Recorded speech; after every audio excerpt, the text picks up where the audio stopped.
Hey, it's Ray Langley at your service. Virtual entertainer and wolf girl extraordinaire. Welcome back to Phoenix Wright Ace Attorney. How's everyone doing today?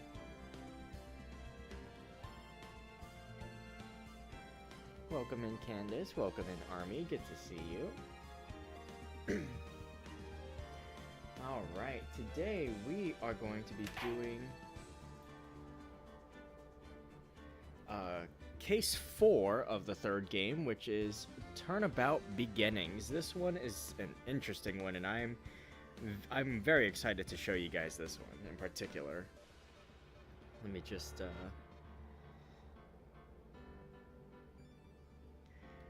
Alright, let's see.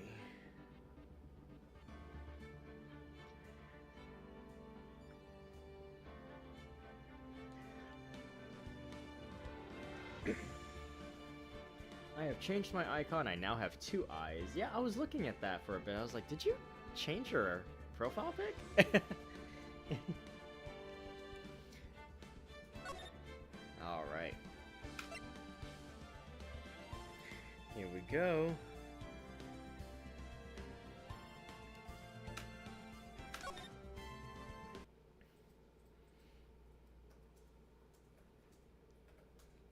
Girl, let her go.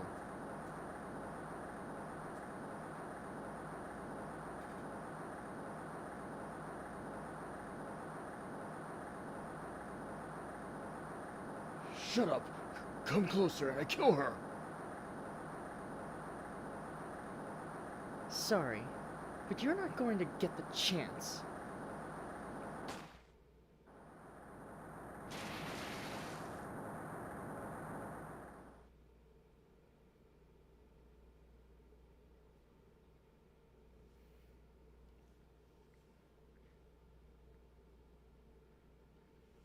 I'm reading through the file of an old court case. It was the first case of my longtime mentor, Mia Fey.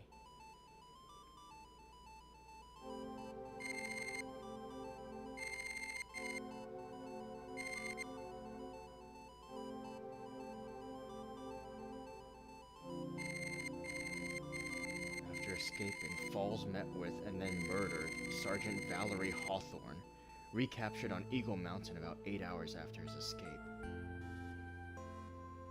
Her very first client was a death row inmate who had recently broken out of prison. That was a whole year before Mia and I ever met.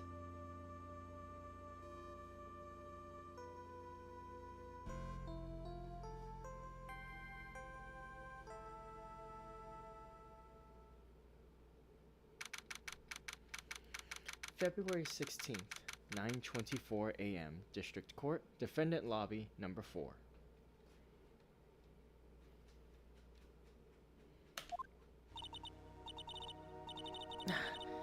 I'm so nervous. I feel like I'm going to die. I never should have accepted this case.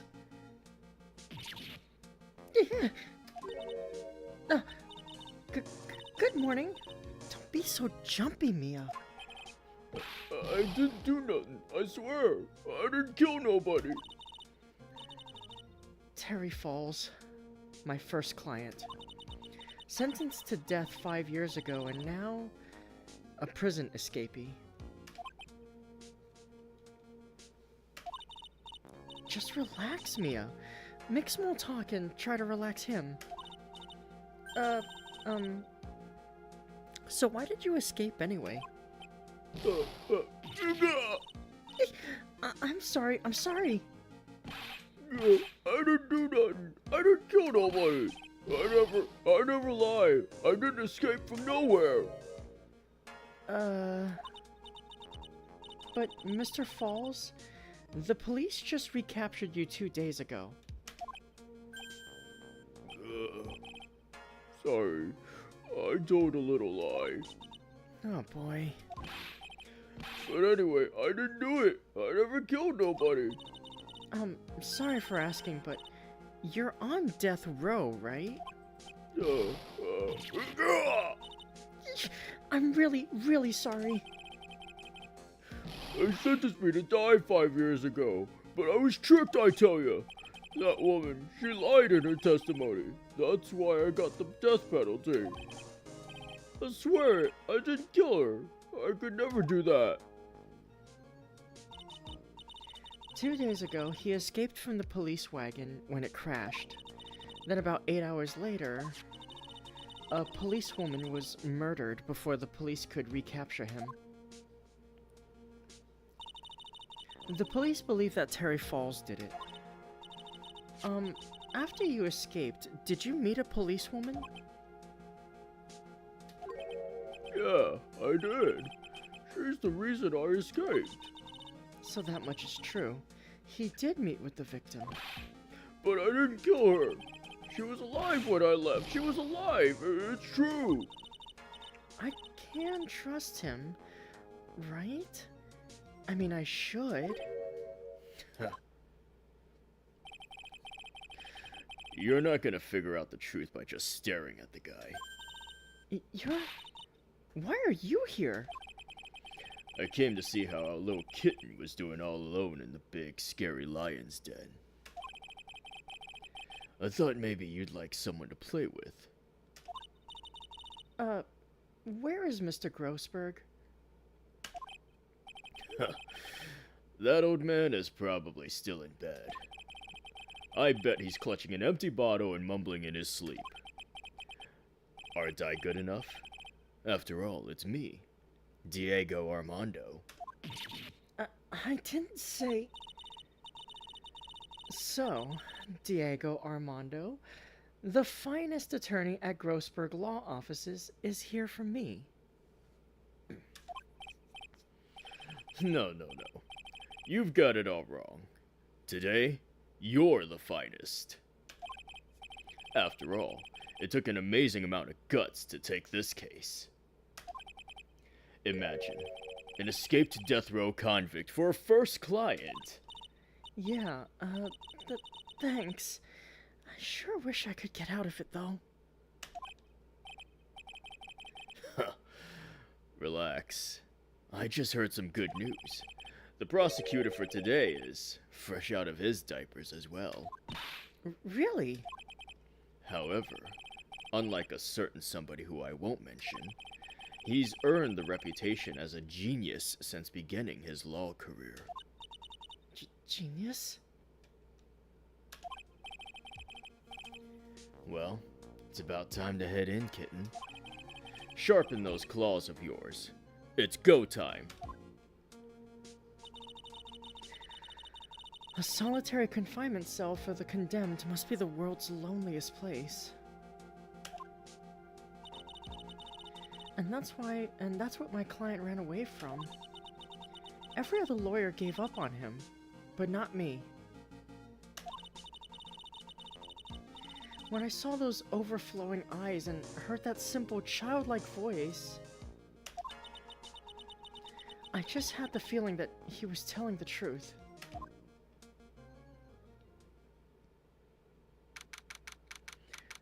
February 16th, 10 a.m., District Court, Courtroom number 4.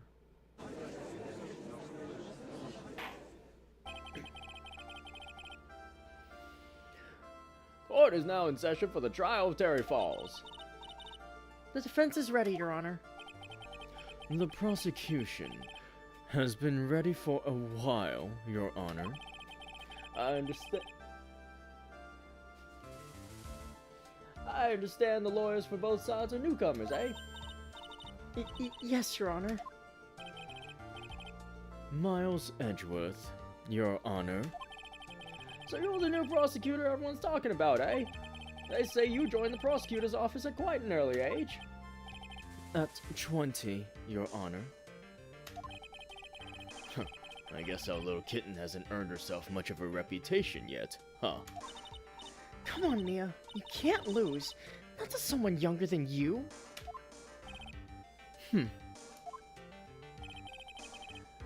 Young people running a trial. Not too sure how I feel about that. Now then, the defendant in this case is currently a felon on death row.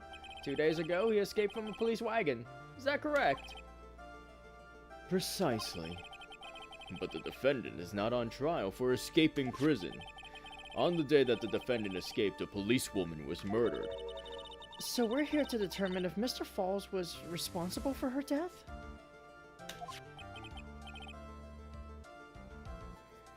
You got it, kitten. Well then, Mr. Edgeworth, let's hear your opening statement. Yes, Your Honor. It was 5 years ago. The defendant, Terry Falls, was sentenced to death in this very court. His crimes were kidnapping, extortion, and murder. The girl he threw off the bridge was only 14 years old. A truly horrible crime. I remember it well. There was no decisive evidence, so the trial was long and protracted. Correct. But in the end, what finally decided the case was a certain witness's testimony. A witness's testimony? I'm not gonna give him a lemon grab voice. The testimony of Detective Valerie Hawthorne, the person who confronted this criminal. She arrested Mr. Falls at the scene and later testified against him. She said she witnessed Mr. Falls throw his young victim into the river.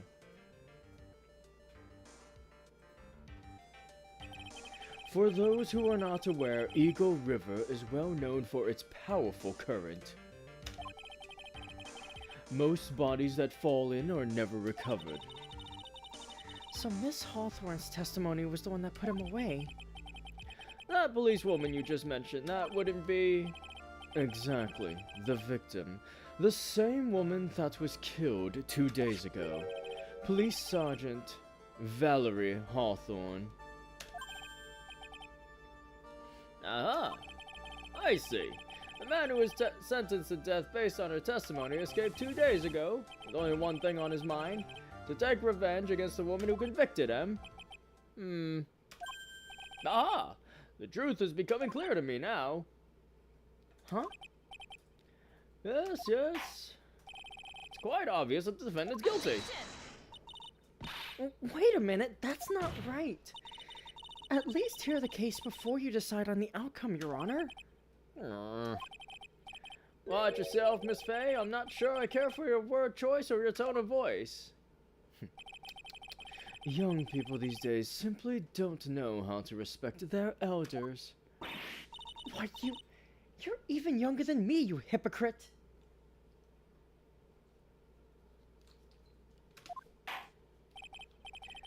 Now then, Mr. Edgeworth, please call your first witness.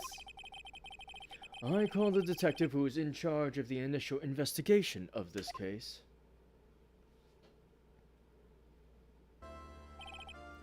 Witness, state your name and occupation. Gumshoe, Dick Gumshoe. I'm the homicide detective in charge of the case, sir. I finally got promoted to the detective division half a year ago. I don't believe anyone asked you about that. Hey, ma'am, you got any idea how much work it takes? What is it? You're really gorgeous. Excuse me? No, seriously, my heart, it's aching for you. Detective, pull yourself together and try to be professional. Otherwise, I'll write you up on contempt so quick that something other than your heart will ache. Okay, I got it. Now, detective, tell us about the incident. Yes, sir, right away. The victim was Sergeant Valerie Hawthorne, veteran on the police force. She was stabbed in the back with a knife and died from excessive blood loss. That much is already stated in the autopsy report. The court would like to hear more details about the incident itself. Yes, sir. I gotcha. Okay. Let's take a look at this aerial map of the area here. This is a sketch of Dusky Bridge, an old suspension bridge, and the river that runs under there is Eagle River.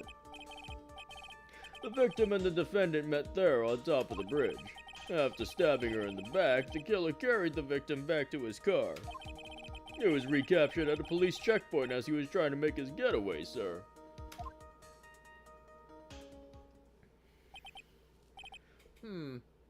I see. Was the victim's blood found on the bridge? The victim, Sergeant Valerie Hawthorne, was wearing a thick coat, sir. Unfortunately, no traces of blood were found on the bridge. Mr. Edgeworth, I warn you that I absolutely despise conjecture. If there was no blood on the bridge, then you have no proof that they even met there. Your Honor. If you would listen to the testimony we have prepared, I'm sure you'll be convinced. The two of them most certainly did meet on the bridge that day. Why, Mr. Edgeworth, I'm not sure I like you wagging your finger at me as though I was some hoser. Detective, proceed with your testimony. Yes, sir. Here we go, Mia. Hang on. Okay, now. Listen carefully, kitten. One little mistake and this guy will drink you for morning tea. Trust me and get ready. Also note that Edgeworth is doing the Von Karma finger wag, not the one that he would later use. On the day of the incident, an unknown person phoned the sergeant and asked to meet. Sergeant Hawthorne went to Dusky Bridge at the designated time and met with Mr. Falls. And that's where she was brutally murdered, sir. A criminal stuffed her body into his car trunk and tried to make a getaway. Mr. Falls was arrested at a police checkpoint we set up at the base of the mountain.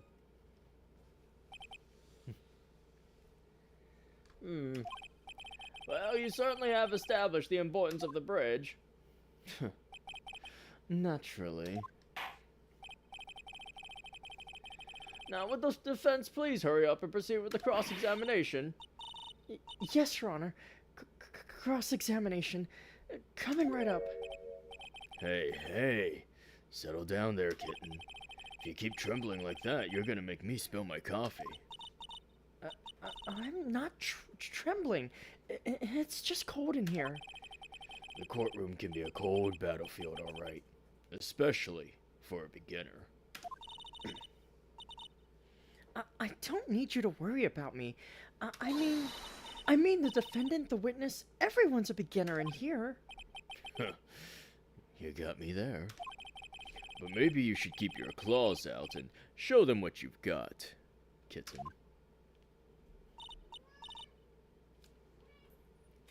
It's okay, Mia. Stay calm. Just remember those court procedure videos you stayed up all last night watching.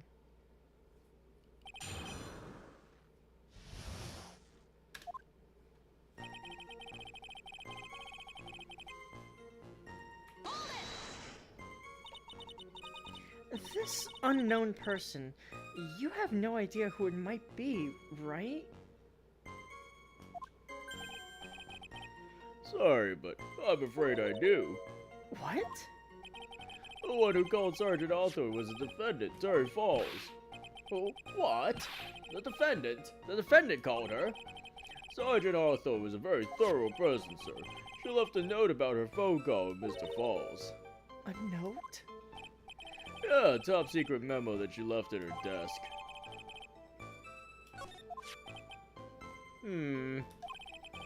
According to this note, it seems the one who called her to the bridge was indeed the defendant, Terry Falls. Whose bright idea was it to keep that note from me? Looks like the judge is even more sure of his verdict now. Listen up. Never ask a question if you don't already know the answer. It's that detective's fault. He's the one that said unknown person. Hey now, don't make that face at me. I just said it that way because the prosecutor told me to. Was that a trap? With that cute face, I didn't expect him to be so sneaky.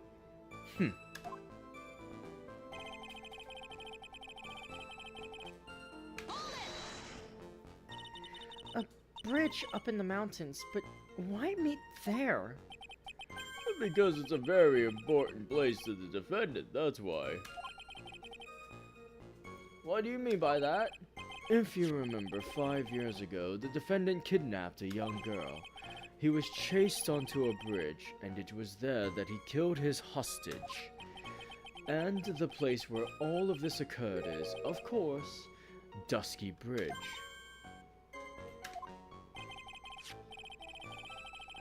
The very place where Sergeant Hawthorne arrested and handcuffed Mr. Falls. Huh. Returning to the scene of the crime. How nostalgic.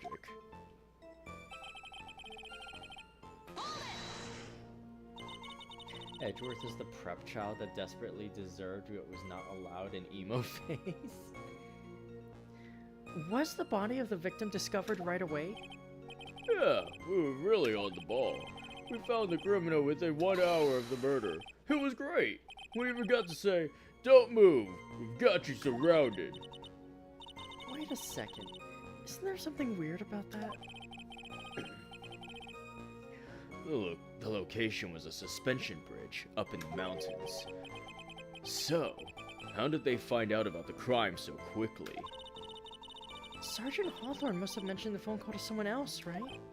Huh. If that's what had happened, then she wouldn't have been killed.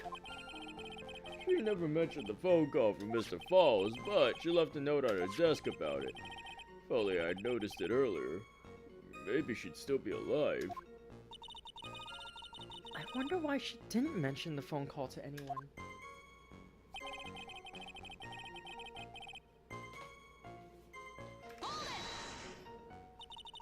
Mr. Falls had a car then? Well, that bridge is way up in the mountains, ma'am. The defendant and the victim both went up there by car. I mean, how else, right? What? You mean the defendant drove his own car? Oh no, of course not. It was stolen. He stole it from a young couple that had been waiting at the red light. Car thieves. Not sure how I feel about car thieves. Is this guy sure about how he feels about anything? This is a photo of the stolen car's trunk. Naturally, that's the body of Valerie Hawthorne in there. Whoa, that doesn't look too comfortable. The victim, she was stabbed in the back, correct? Yeah. Huh. For some reason, men always seem to get stabbed in the back. We're talking about a woman here. You can't tell from this photo, but the knife was stuck in her back nice and firm. The condition of the body when it was discovered is very important information. Detective, was there anything strange or noteworthy in the trunk of the car? Here's a photo of the trunk, but I don't see anything strange, do you? Anyway. What did the defendant have to say about this photo? What he always says, ma'am. I didn't do it. I didn't do nothing. That's all he says. Nothing. I would say he did nothing. At the very least, we know he stole a car. That's just what he always says, Your Honor. Then he always says, sorry, I told a little lie. Or something like that. Well, in any case, it seems he was caught and arrested. Precisely.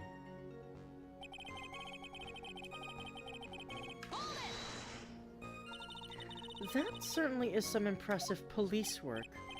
Well, no, actually, it was way too close for comfort. We set up that checkpoint just after 5 p.m. Figured that Mr. Falls might just try to run.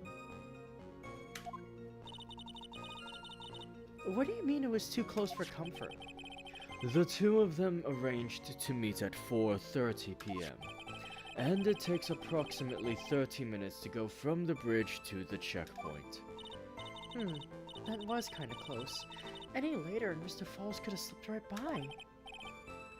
Listen up, kitten. There's a big trap waiting for you in that testimony. A trap? Walk into it carelessly, and it'll leave more than just a flesh wound. Fun, huh? No, it's not. Well, if you want to have any chance at all, you'd better get some more information. And if you're going to get it caught in a trap, it's best to get caught early. You can always look for contradictions afterwards. The ever-famous contradictions. Sure hope I can find some of those. Feels like he could get off on insanity. Yeah, no, this guy does not look like well.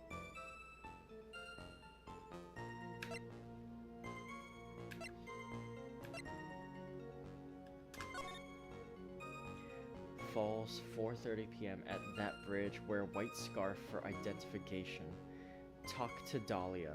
Tell her this time the whole truth must come out.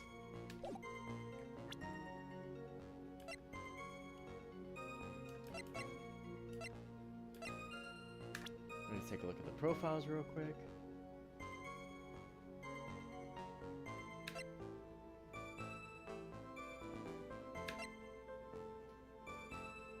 A bit.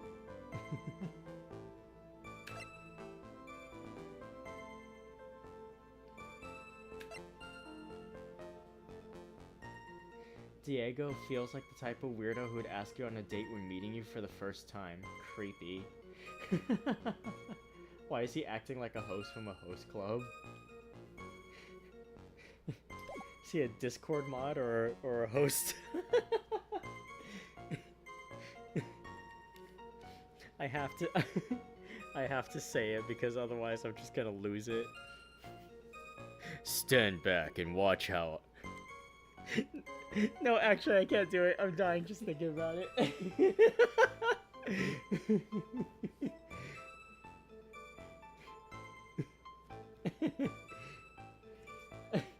Stand back, kitten, and watch how Daddy objects to this contradiction.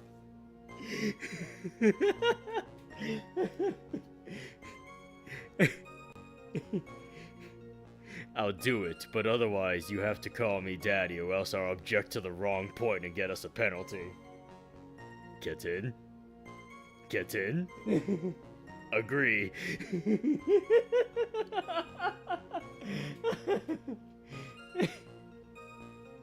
Still one of my favorite Autofister moments. Fucking spelling bee.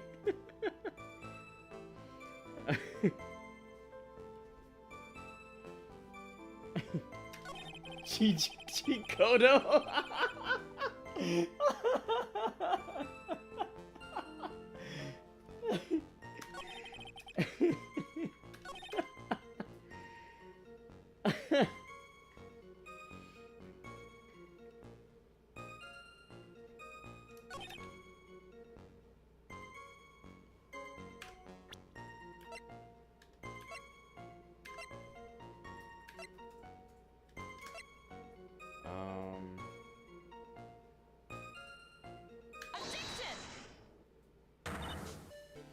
Witness.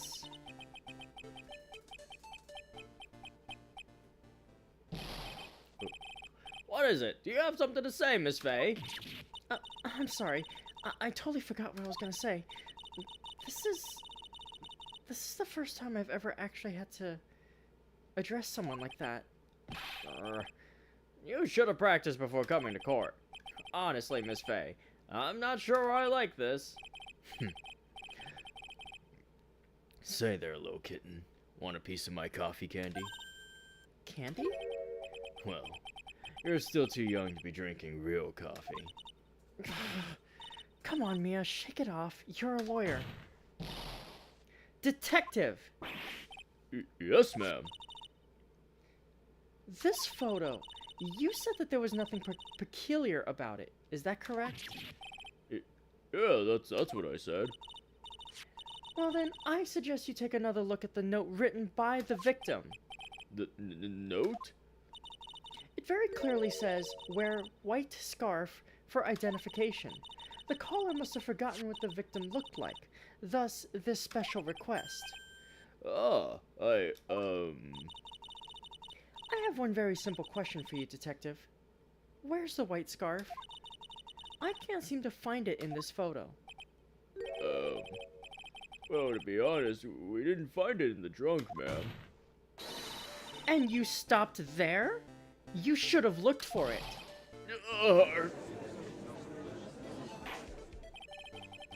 The caller told her to wear it to identify herself, so I expect she did just that.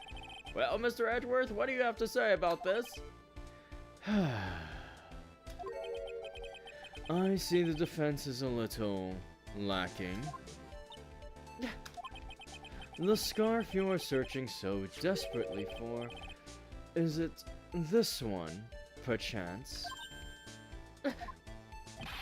Where'd you find that, sir? On Dusky Bridge. I was there first and decided to conduct my own investigation. What? Why did you tell me? I made a decision to keep all pieces of evidence in my personal satchel. It's the safest place I know. Also, notice the way he's crossing his arms is exactly Manfred style.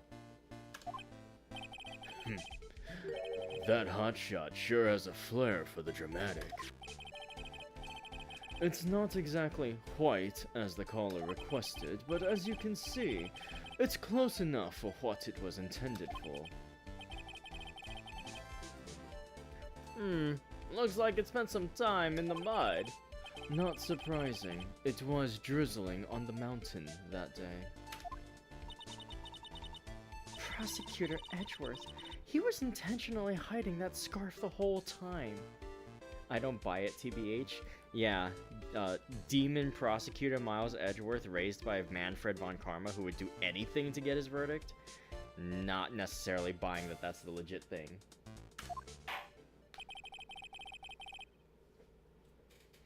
The court will accept the scarf into evidence. Your Honor, the defense is being constantly sexually harassed. Now, if the attorney for the defense is finished embarrassing herself, I'd like to move on with the testimony. That is all right with you, isn't it, Miss Fay?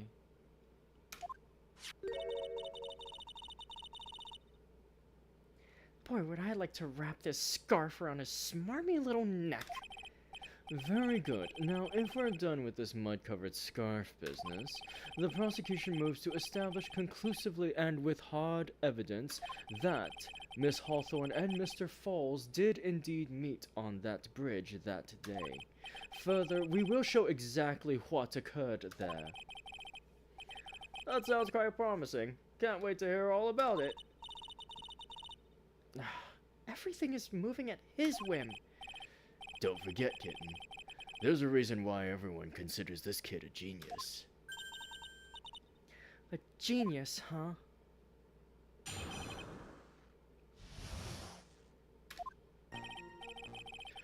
Actually, there's an eyewitness who was there when the incident took place. This photo was accidentally taken by the witness. Shows the Vic wearing the scarf, sir. It was drizzling that day. Unfortunately, it's a little hard to see what's going on. Anyway, the criminal shoved the victim down from behind and stabbed her in the back. Must have been when the scarf fell off. Looking at this photo, you really get the sense that this bridge is very high up. It is about a 40-foot drop from the bridge to the Eagle River down below. Mr. Edgeworth, who took this photo anyway? Let's just say that it was a well-intentioned third party. Ah, potential witness. So why isn't this person in the courtroom? Well, they said they absolutely did not want to testify. The person in question is very delicate, Your Honor. Besides, as long as we have this photo, we see no reason to compel them to testify. I'm not sure how I feel about that.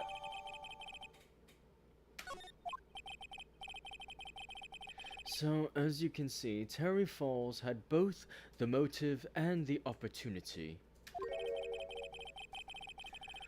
I think it's quite clear at this point what happened on that bridge. Ah, the truth is becoming clear to me now. Huh? Yes, it's quite obvious. He's clearly guilty. Not again. That's not fair. I haven't even done my cross-examination yet. What do you mean,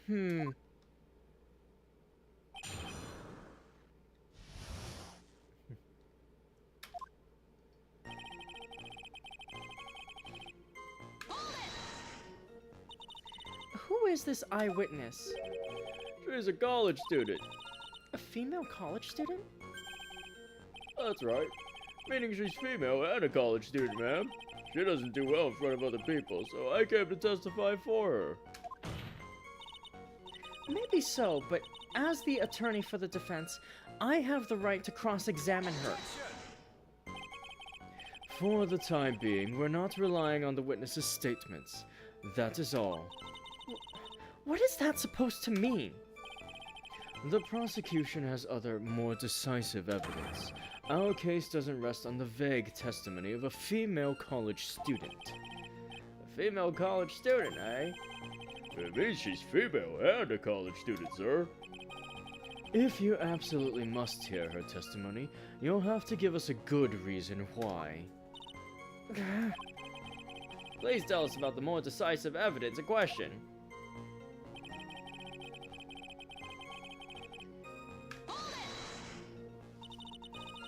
The victim is wearing a scarf in that photo, alright. So, about the witness who took this photo, what was this person doing all the way in the mountains? He was taking photos of wild flowers, apparently. There are many unusual types of flora on that mountain, Miss Faye. People in the area say it's because of the spirits that live there. Spirits? Now that you mention it, this photo. This cloudy fog-like thing, is it a ghost? I don't believe it. No, Your Honor. No, I don't think it's a ghost. Wildflowers on a rainy day. Calling BS in February. Drizzling, huh? That's right. There was a light rain coming down. Whole place was dreary, but not as dreary as the mood that's in this courtroom right now. Ha ha!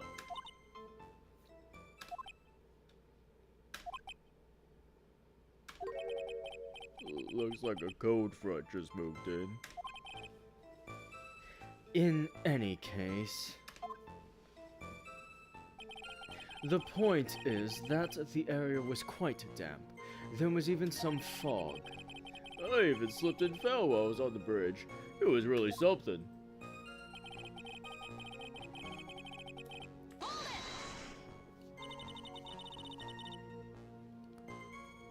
Is that part of the witness's testimony as well? Of course it is. He pushed the victim hard in the back and she fell down right on her stomach.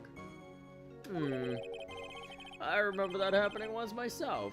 It was really brutal. Are you talking about seeing someone get pushed, or were you the one getting pushed? Or does it mean that you pushed someone down like that once?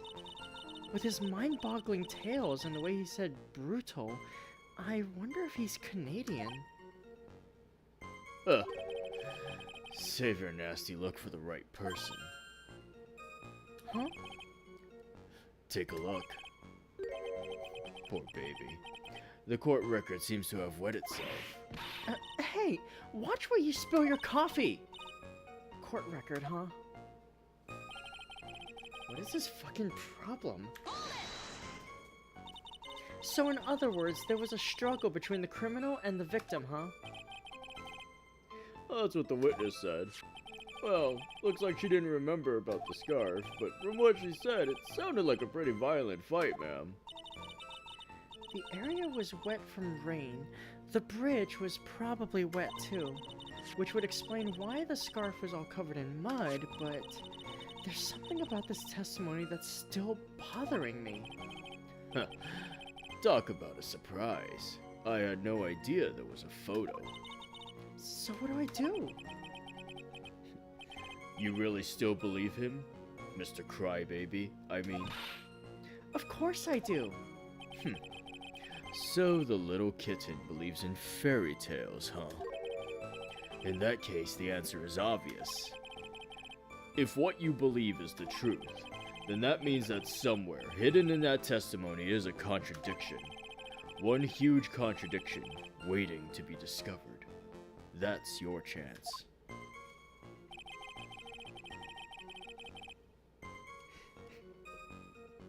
Jesus Christ.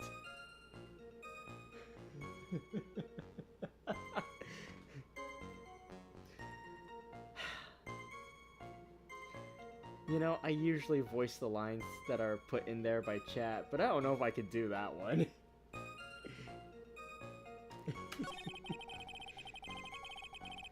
Feel like I'll get in trouble somehow.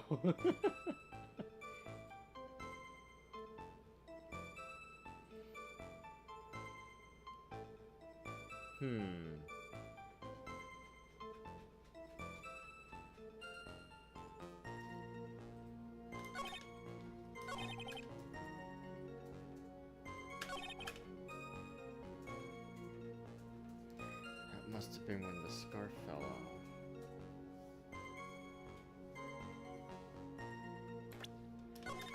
Been a second since I saved.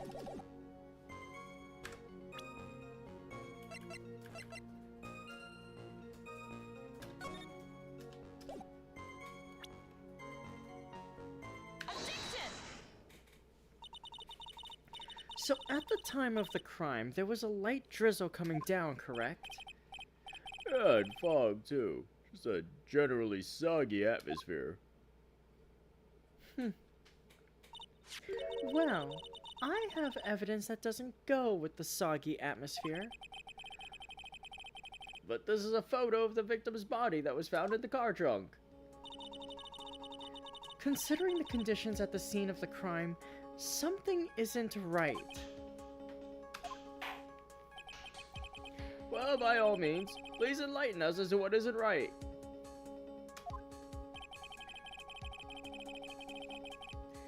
What is it about this photo that doesn't fly?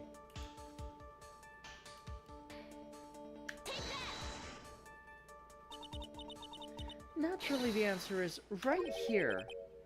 The victim's coat. As far as I can see, there's nothing strange about it. About it. That's exactly what's strange. Recall the testimony. What were the conditions on the bridge that day?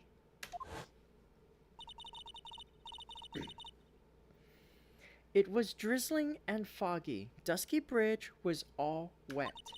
If the victim really had fallen down on her stomach on top of the bridge, then the front of her coat should have been covered in mud. That's exactly right. The other day I fell on a muddy street and my gorgeous playoff beard was befouled. I do admit that the crime scene was quite wet that day. However, that doesn't mean that the top of the bridge itself was muddy. If Your Honor had fallen in the shower instead of on a muddy street, your glorious hockey beard, pride of the legal league, would be wet, but not muddy. Fortunately, I've yet to test that. Still, your point is well taken. Can you prove that the surface of the bridge was muddy that day? The surface of the bridge, huh? A real man wouldn't stand for a taunt like this. Neither would a real woman. Of course I can. Here's the evidence that proves the surface of the bridge was muddy.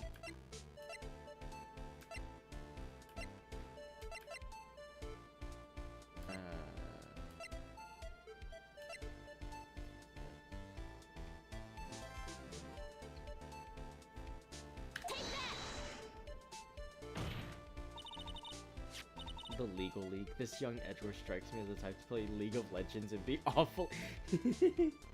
awfully misogynistic. The evidence is this scarf. It should be obvious.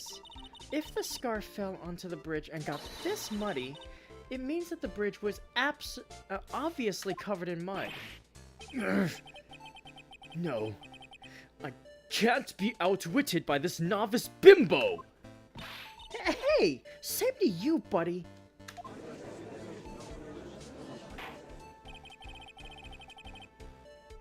Ms. Faye's assertion makes perfect sense to me. I do admit that there appears to be a contradiction between the condition of the victim's coat and her scarf. However, the real question is, why is there a contradiction? Huh? For every contradiction, there exists an explanation. Let's look at what the explanation in this case may be, shall we? Alright. It's not like he's really giving me a choice here. Huh. You're doing pretty well for a little kitten. Mr. Armando. No matter what he says, a contradiction always comes down to a lie. It's either the victim discovered in the trunk, the witness's photo showing the defendant and the victim, or the witness's testimony that stated she saw the moment of the murder. Just relax and think it over. It's pretty simple, isn't it? The false evidence. It's one of those three.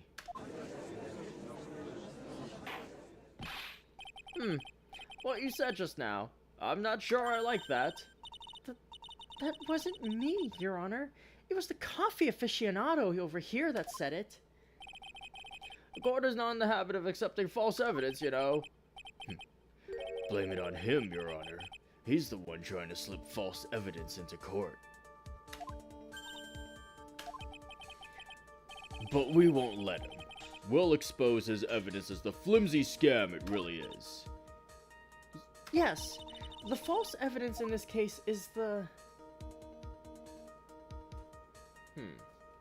Do I get a chance to save scum? And yes, I can choose wrong.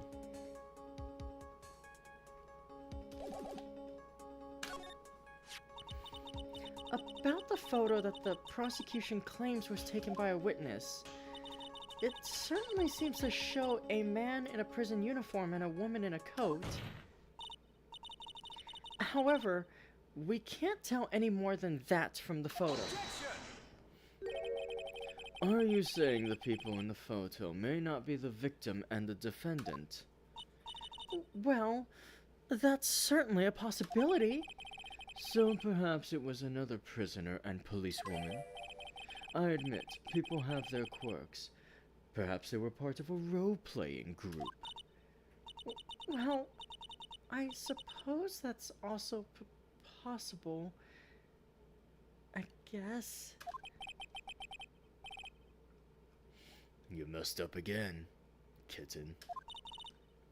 Mr. Armando. There should be something else that's even more suspicious. Now think the whole thing over again. From this point on, Miss Faye, I will penalize you for making unsubstantiated accusations. Don't do it, Mia. Don't cry until you get home. In any case, this court is not in the habit of... Okay.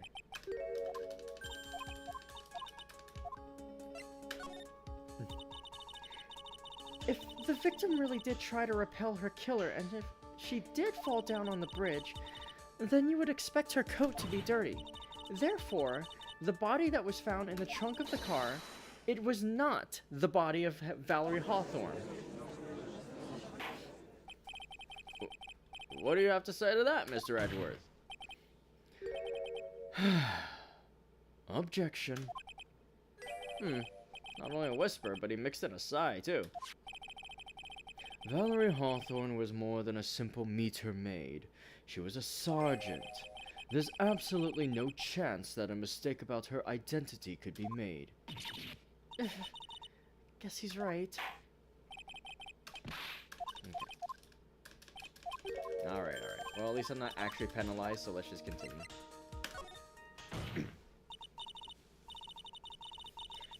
It is a no-brainer. Obviously, it's the witness that's suspicious. During his earlier testimony, the detective pointed out a crucial fact. The criminal shoved the victim down from behind and stabbed her in the back. Now, is that testimony exactly what the witness claims to have seen?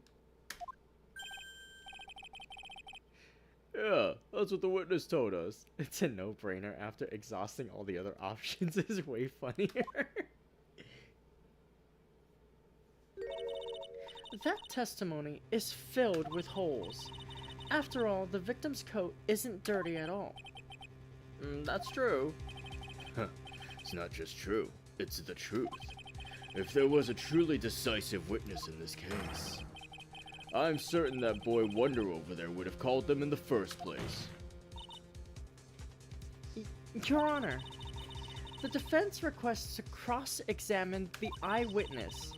The testimony presented so far is not only vague, but contradictory as well. Well, Mr. Edgeworth, it appears that we'll need to hear from your mystery witness after all.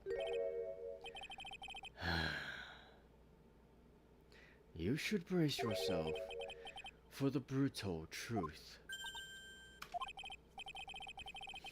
Your Honor, the prosecution has no intention of hiding the witness from the court. We are prepared to present our witness at any time. Very well. Please bring forth your witness at this time. What Mr. Edgeworth said kind of worries me. What does he mean by the brutal truth?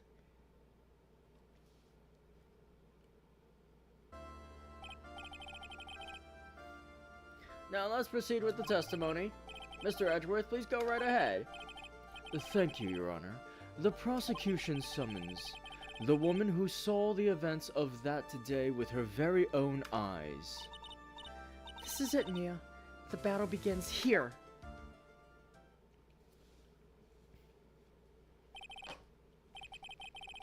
Witness, what is your name and occupation? One moment. Let me get some water real quick because I'm going to need it for this voice.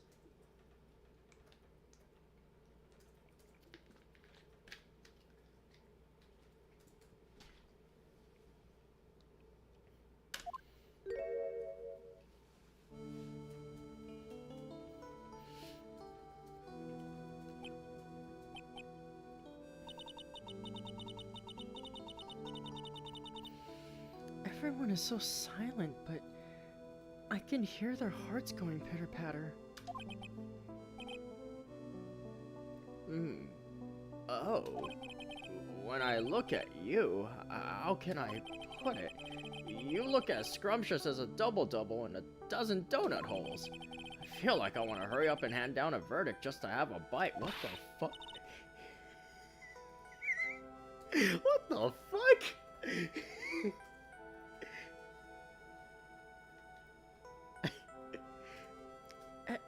Hey, not so fast.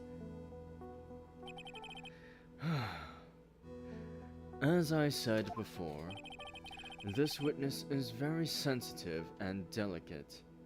Almost as creepy as people were to Regina. I would ask the court to please exercise care when addressing her. Yes, indeed. Thank you, Mr. Edgeworth. You are a true gentleman.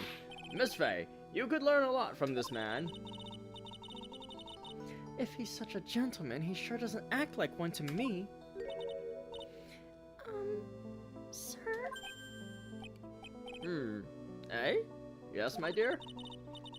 This is my first time, so I'm sure I'll make a lot of mistakes. Anyway, I just wanted to say I'm sorry for all the trouble I might cause. Not at all. It's no trouble at all. Now then, may we please have your name and occupation? My name is, Melissa Foster. I'm a college student, a freshman in the literature department. You were on the scene when the unfortunate event occurred, correct? And you were the one who took this photo, is that accurate? How can you be so mean? Now see here, what are you doing shoving that in her face like that? Huh? But it's just a photograph. It's not like it's something dangerous. Next time, I'll be forced to penalize you. Uh-oh. I don't like the turn this has taken.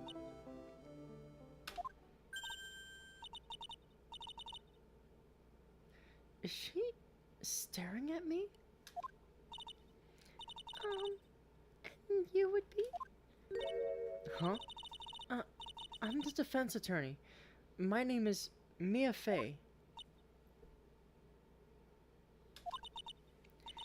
I see.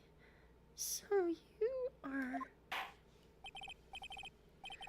Now then, young lady, could you please give us your testimony? Yes, Your Honor. I'll do my best.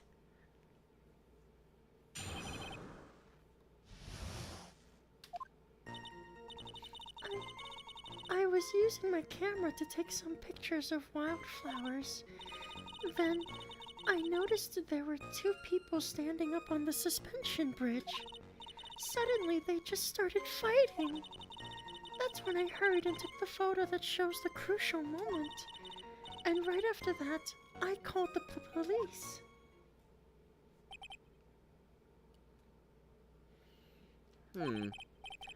By the way, where were you standing when the incident occurred?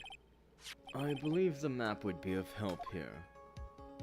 Butterflies if you are being held hostage blink twice. I was standing right over here. I was standing in a beautiful field, surrounded by tall cliffs. So you took the photo from that location, eh? I brought the camera I was using at the time, just like Mr. Edgeworth asked me to. Oh, what a cute camera. Just like its owner. Alright then, Miss Fey, time for your cross-examination. But I warn you, make the witness cry again and you'll feel the wrath of my gavel.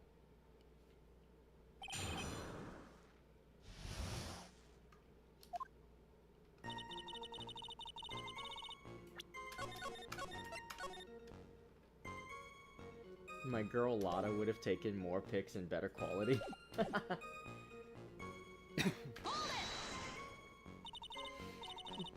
Did you say wildflowers? Yes, the mountain is famous for its beautiful spring wildflowers.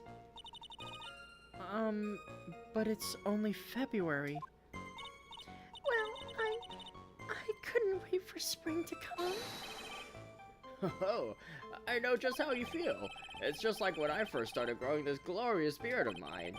I just couldn't wait, so I wore a dyed blonde Santa beard until mine grew in properly. Would you mind if we got back to the facts of the case, Your Honor?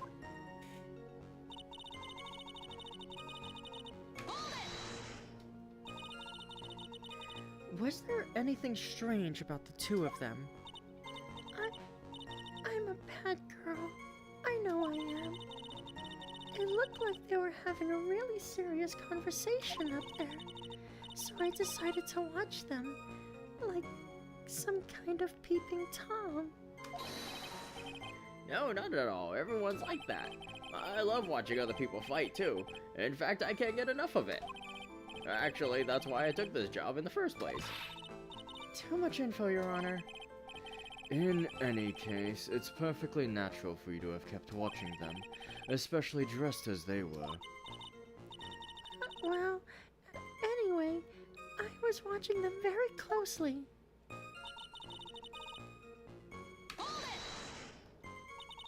Do you have any idea what they were fighting about? No, I have no idea.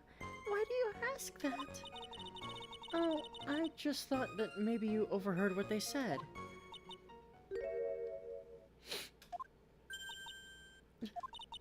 I would never eavesdrop.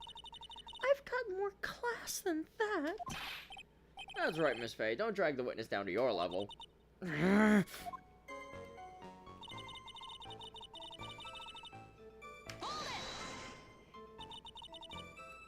Why did you take a photo? Well, the two of them were really going at it. Ever since I was a little girl, I always wanted to be a news reporter. I guess that part of me just kind of took over.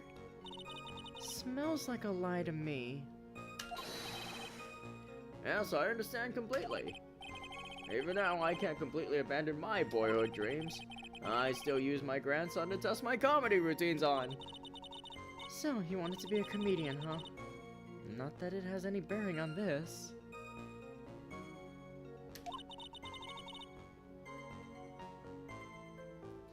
All I could do was use my camera, so I took the photo of the crucial moment and gave it to the police. Between the judge, the leech in human trench coat next to Mia, the league players, and the butterflies, I'll take the butterflies.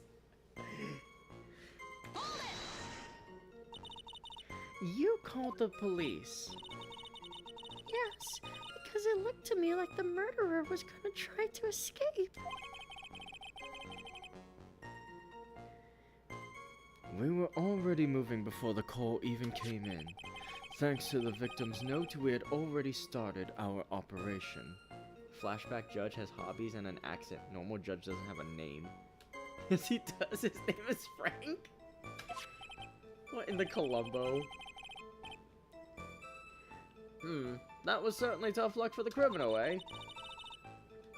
If Terry Falls isn't the criminal, then there must be something strange in that girl's testimony. Be careful, kitten. That girl has the judge wrapped right around her little finger. You're gonna have a tough time poking holes in that testimony of hers. You're gonna have to come up with something really good, Mia.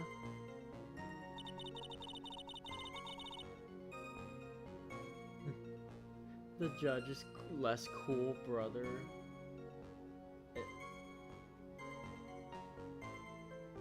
Egg Judge? Such as judge backwards? What in the shinyop? Let's see. Okay, so we've pressed everything here. Suddenly they just started fighting. Stop fighting! Let's see.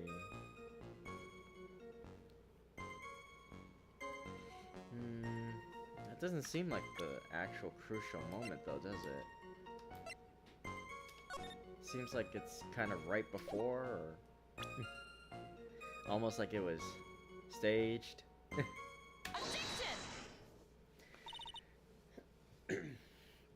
Witness, when you said you took a photo of the crucial moment, is this what you meant? All I can see in this photo are two people facing each other. You testified that you saw the two of them starting to fight. Normally, that's the kind of thing we would refer to as a crucial moment. Why haven't you presented a photo like that?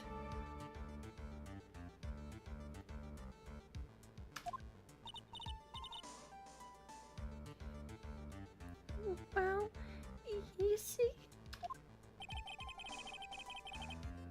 The photo we presented was the only one there was.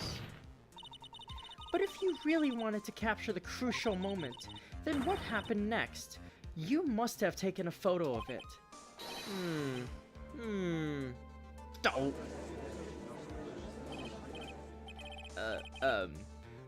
My apologies, young lady, but Miss Faye's assertion is not without a certain amount of merit. He can certainly downplay a situation, can't he? I'm sorry. I'm a very bad girl. I used it all up. The film, I mean. You ran out of film?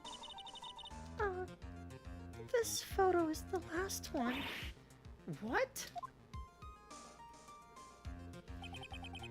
Unfortunately, that is the truth. I personally examined all of the photographs she took that day. All the other photos are of the witness herself playing among the wildflowers. The witness herself? Then who took the photos? Well, you see, my camera has a timer feature built into it. So, you took photos of yourself? I remember taking some photos of myself once too. Please, no details. It seems that Miss Faye's assertion was not so decisive after all. Wait just a minute. Well, if she had no film left, she couldn't very well take more pictures, eh? Miss Foster, perhaps then you could tell us about a different sort of photo. Photos of the incident that you took with your very own eyes. What the fuck? Mr. Edgeworth, you're quite the poet. Very well then, let's get back to the cross-examination. Let's hear your thoughts on the fight that you witnessed. Yes, Mr. Judge. Boy, this guy is really a sucker for sweet talk. Huh. Looks like the other kitten in the room is the one that's getting all the attention. Yeah, it's sickening.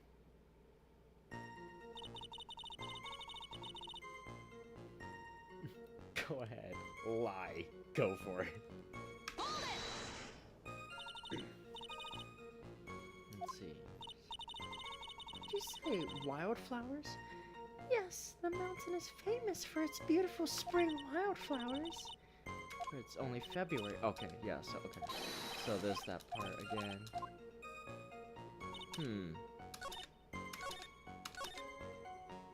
Ah, okay, so that was that's added.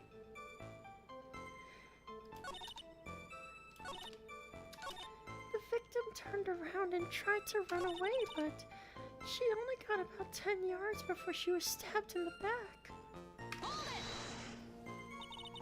So you're saying Sergeant Hawthorne wasn't able to get away from him? Well, it's a narrow bridge and it was swaying back and forth. If you ask me, both of them were in danger of falling off. I only wish I could have done something to help her. That seems to make sense. I wonder about that. Something seems kind of off. Does it now? You have a good sixth sense. When you feel that something's off, that's when you need to figure out why. If Terry Falls isn't the criminal, then there must be something strange in that girl's testimony. Be careful, kitten. Okay, then there's that bit again. Every time I'm literally glaring at the screen, like...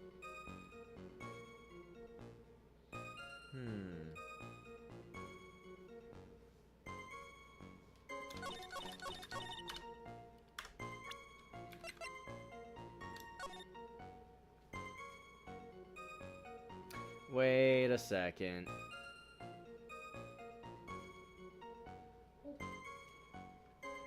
Wait a second. If she's situated over there, my cursor's not on screen for obvious reasons, but over by the words Eagle River, if the camera's from there, then that means the perspective has Valerie over here on the right side of the bridge. So if she turns and runs, holds up a Wile E. Coyote sign that says "Yikes" before she falls. Makes a mod that turns every Diego Armando sprite into Gigi Marin. There, now it's playable. You know, the worst part is his freaking expressions would fit perfectly on a Gigi model.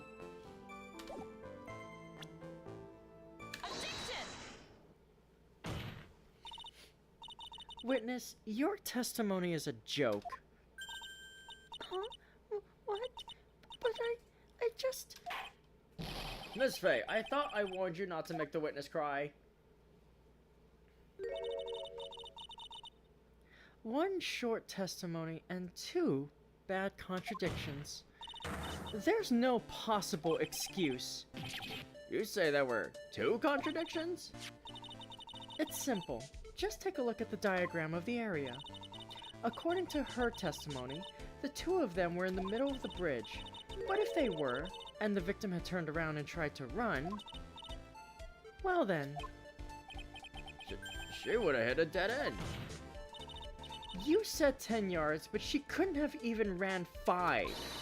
Because Dusky Bridge is collapsed on that side.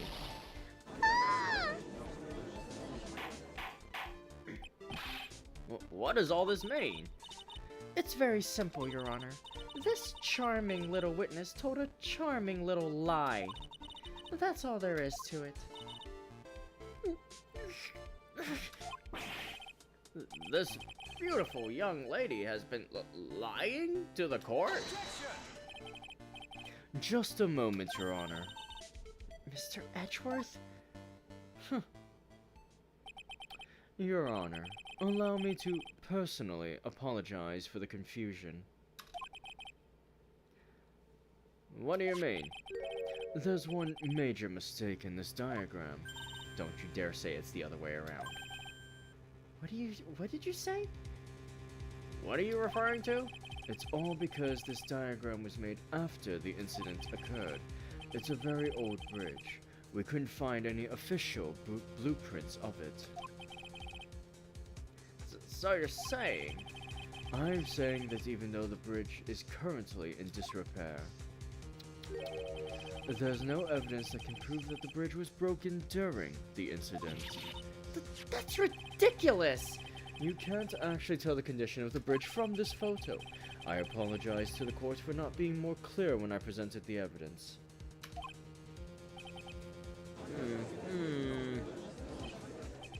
Ha! That guy's good. Huh? What do you mean? He planned it from the beginning. He's a genius, alright. That diagram of the bridge was his insurance policy. What? That coward! Well, Miss Faye, it seems you've once again made a reckless accusation. I'm so sorry. I should have been more careful myself. No. It wasn't your fault at all. Now then, shall we go on with the trial? I'd like to establish once and for all what it was that my witness actually saw. Indeed. All right, young lady. May I ask you to please proceed with your testimony? But it's so hard to go on. We're all on your side, Miss Foster. There's no need to worry. Just tell us what you saw. Yes, sir.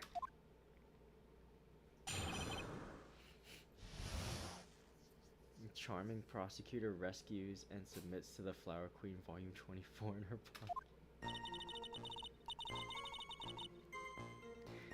After he stabbed her in the back, he quickly picked her up in his arms. Then he carried her over to the car. I suppose that was the only way he could make sure the body stayed hidden. He couldn't just leave the body on top of the bridge. Oh, I'm sorry. I'm only supposed to talk about what I saw. Witnessing such violence must have been difficult. Yes, sir. I'm still shaken up. If he accepts this testimony as it is, we're finished. Don't say that. Oh well, maybe I'll stop off at my favorite cafe on the way home. They make a really great mocha latte. This trial isn't over yet. That's what I like to hear. All right, Miss Faye, your cross-examination, if you please. The contradiction is staring you right in the face, Mia. Go on the attack. Freaking liar. He drinks coffee with sugar and milk.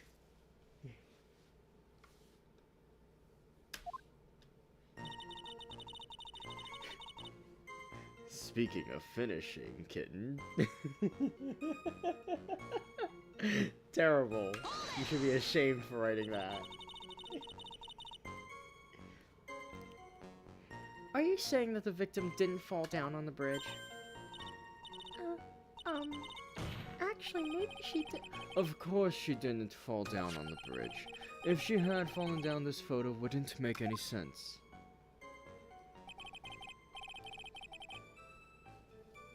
If that was the case, her coat would have been all muddy.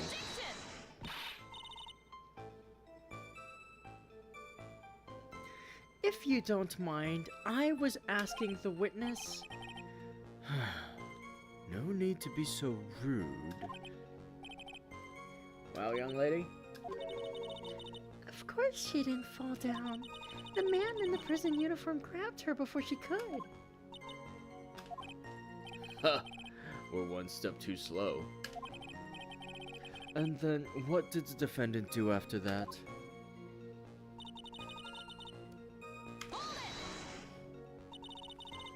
You personally witnessed that.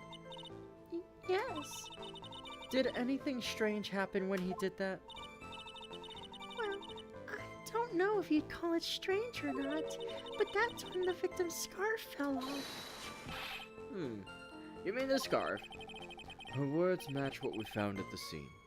I don't see any problems.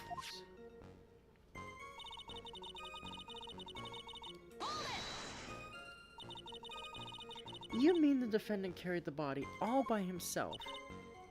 Yes. Considering the size of the defendant, I don't think it would be difficult.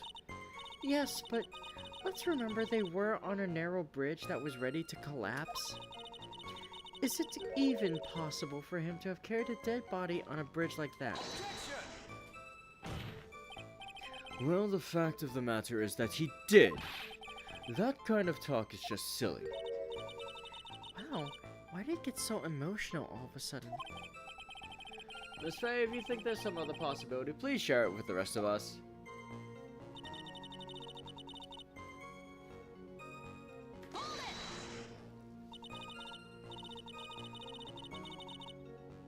Why do you say that? It's already a broken down bridge hidden away in the mountains.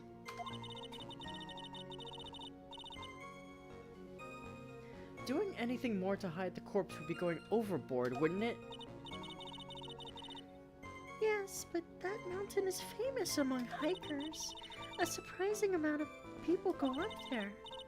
But it's February, right? And it was raining that day, correct?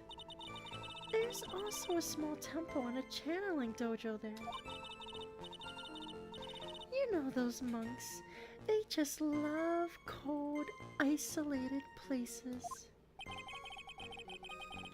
I think the witness is trying to say that the corpse could have been found at any time. Besides, the witness is merely reporting what she witnessed with her own eyes.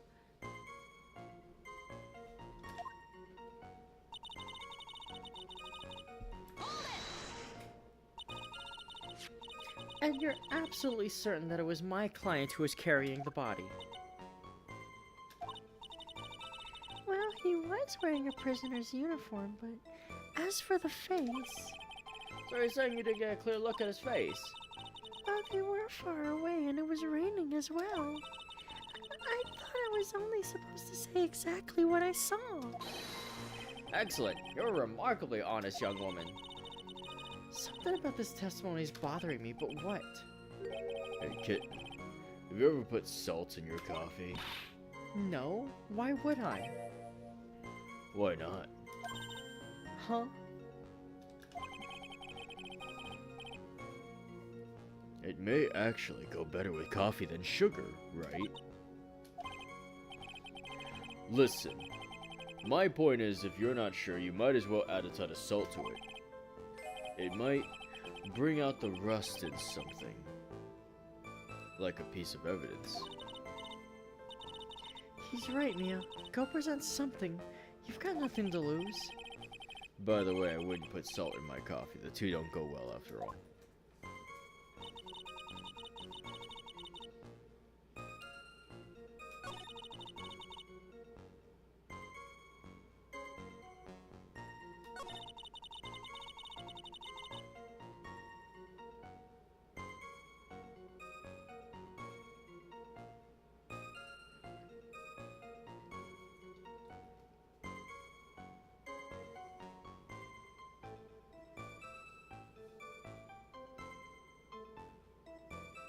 Put the wrong type of sugar in that coffee.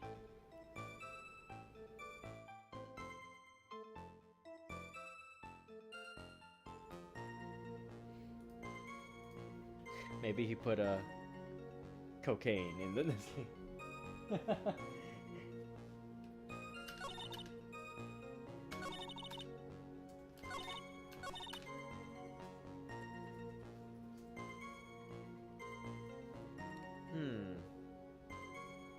I mean, Moon Sugar, he keeps saying kitten because he's a Khajiit.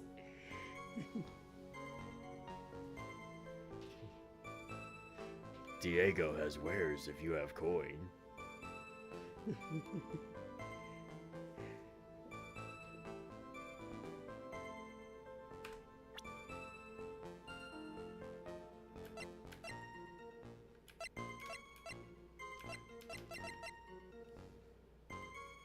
The only way you could keep the body hidden was to stuff it in a car that was certainly going to get stopped. What about just kicking it over the...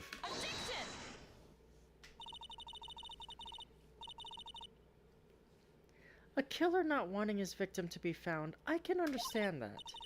However, the idea of moving the body for that purpose is clearly odd. There was a much easier way to make sure the body wasn't found. Well, what is it? Take another look at the map of the area and you'll see how. There's a river right below the bridge. Earlier, Mr. Edgeworth pointed out something interesting about the river. For those who are not aware, Eagle River is well known for its powerful current. Most bodies that fall in are never recovered. Ah. In the kidnapping case 5 years ago, the victim's body was carried away and never found.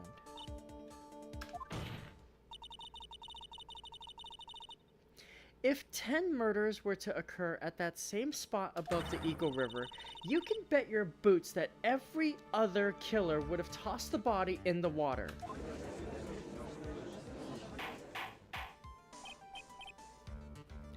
Order, order, order. I'm not sure if I care for the way you put that, Miss Faye, but I must admit it does seem odd not to have thrown the body into the river.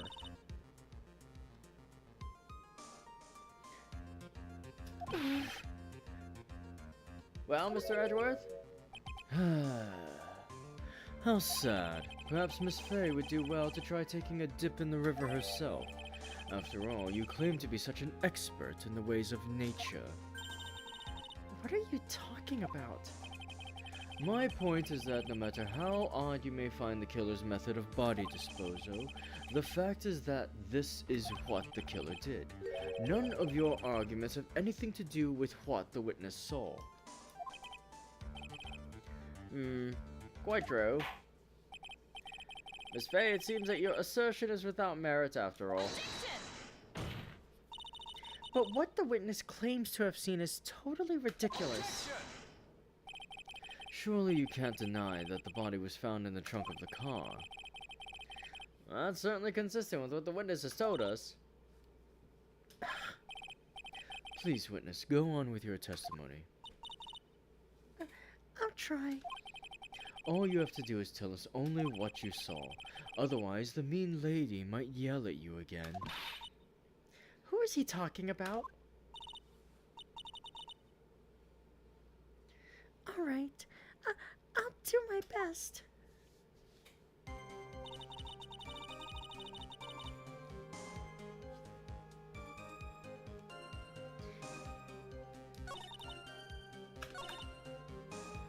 The killer broke into the trunk of the stolen car and hid the body in there.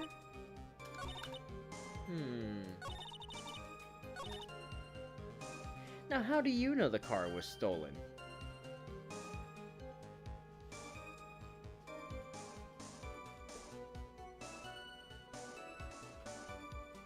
Also, how did you see him hide the body or break into the trunk when, one more time, if she's over there next to the words Eagle River, because again, my cursor's not working on screen, because how do you see past that?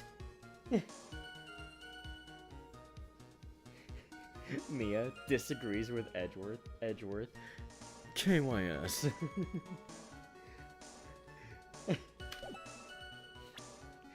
Just get... Mia objects Edgeworth lightning eyes like he's a low-tier lawyer.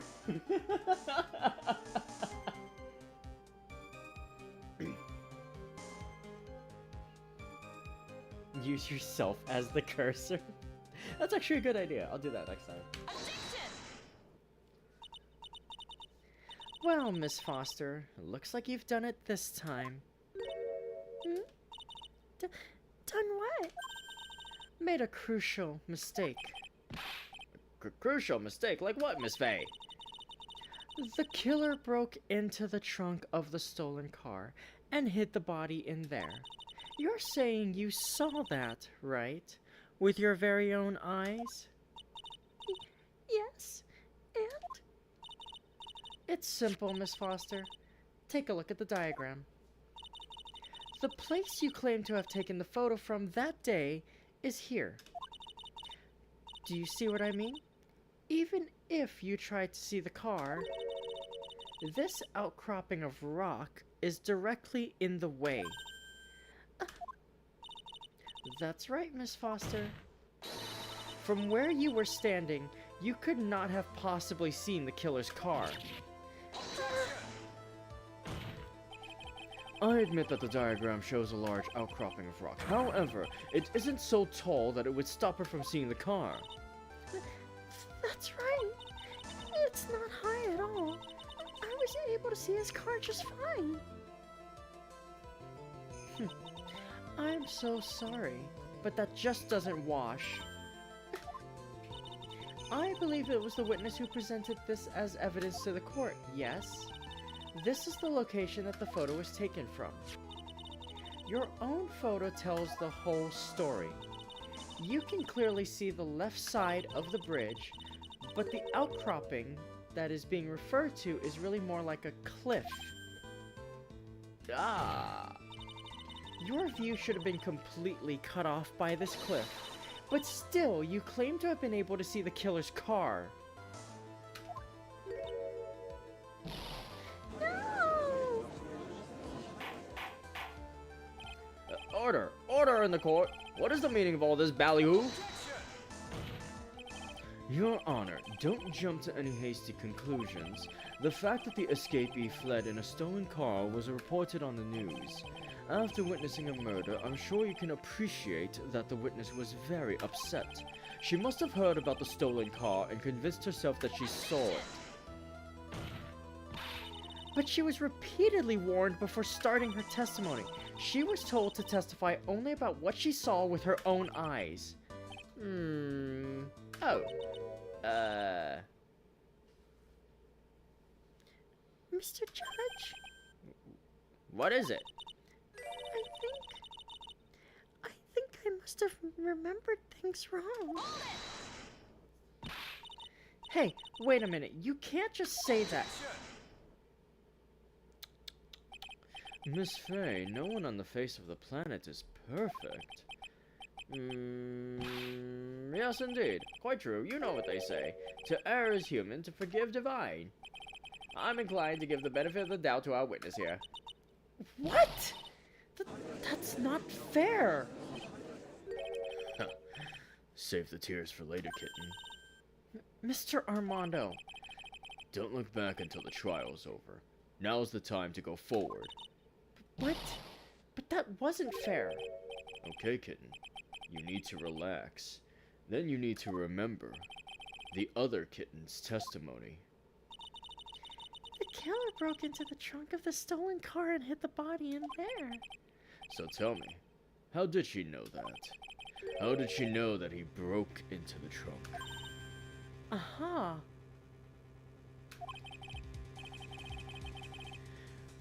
Well, Miss Foster, until you can explain how you knew that, you're gonna have a lot of very suspicious people on this side of the courtroom.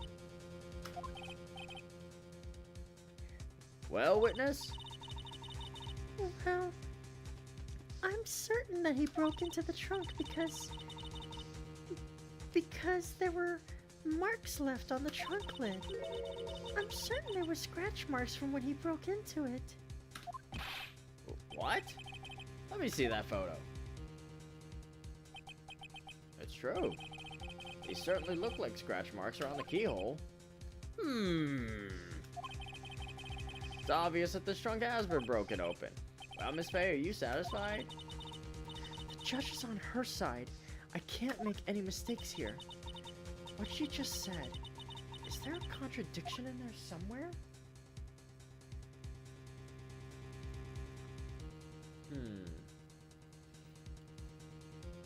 Well, we already know it doesn't work.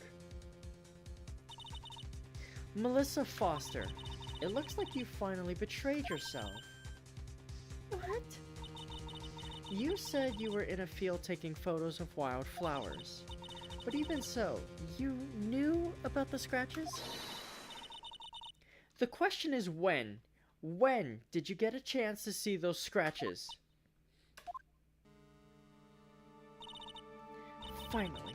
I finally got her. I'm getting pretty tired of waiting over here. Then perhaps it would be faster if Miss Fey explained herself. Your Honor, there's only one possible explanation. The reason the witness had seen the scratches was...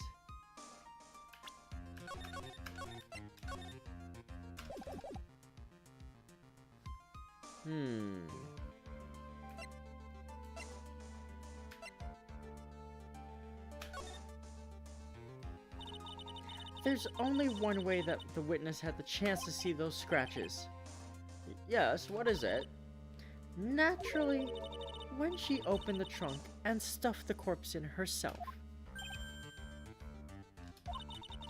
The person who really hid the body in the trunk of that car was Melissa Foster. It was you that did it, wasn't it?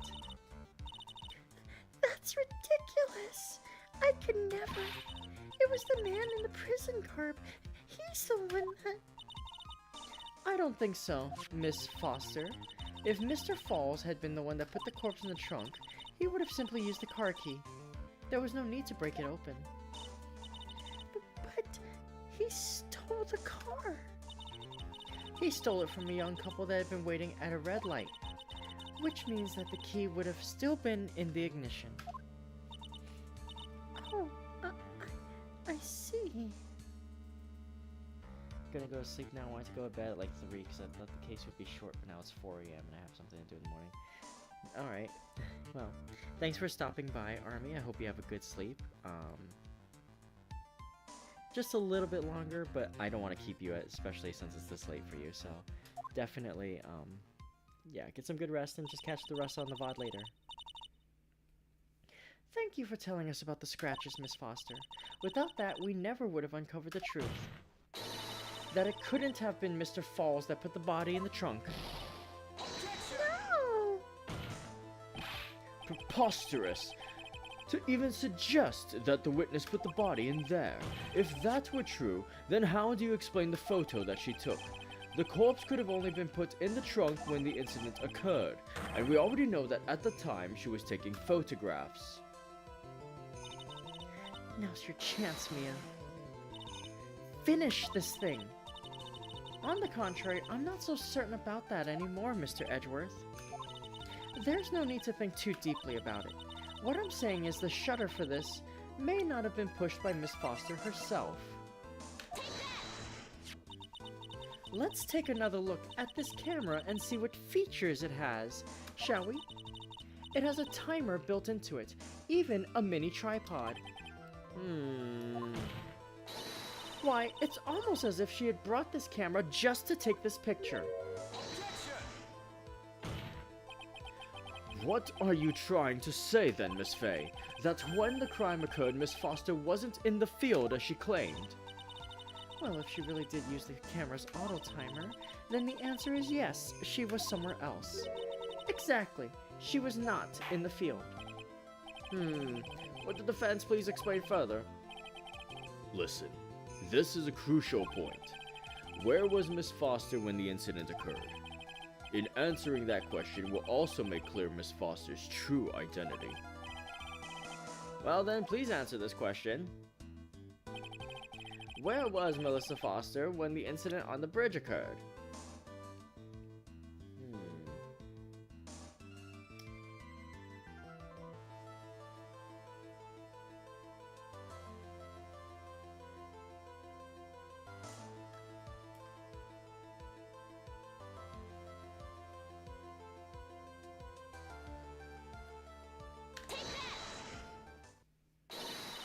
Naturally, the witness was right here. But that's where the victim, Miss Hawthorne, was standing.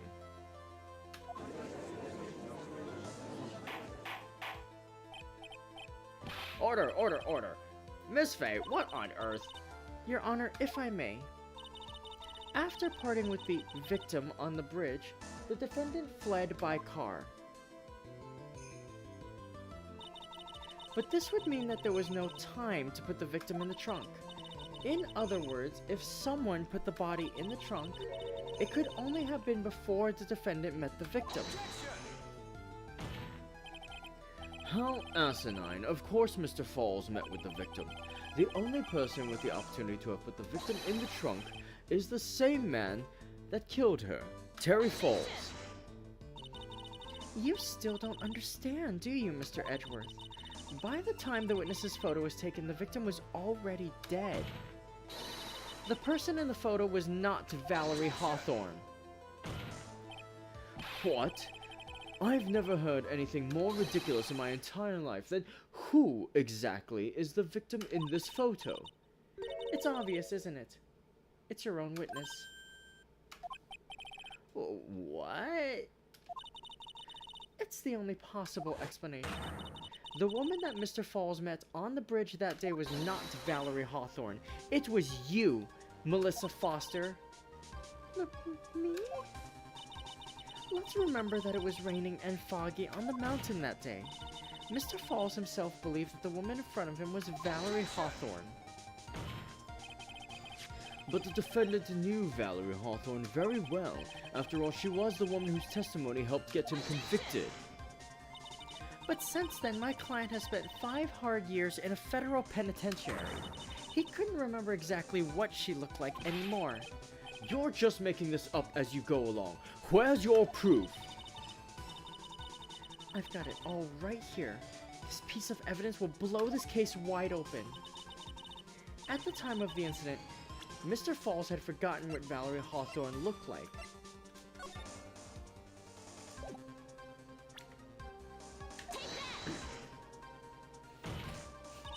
Mr. Falls had forgotten the victim's face. That's why he needed some piece of identification, namely this muddy scarf. It was Mr. Falls who requested that she wear this scarf to identify herself. That's already been proven by the note the victim left. In other words, as long as you were wearing a scarf like he asked, anyone could have pretended to be Valerie Hawthorne. Well, what do you have to say to that, Melissa Foster? No!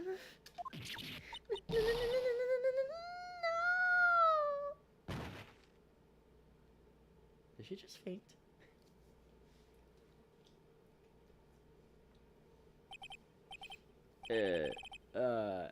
Where's Miss Foster? She's collecting herself in the lobby.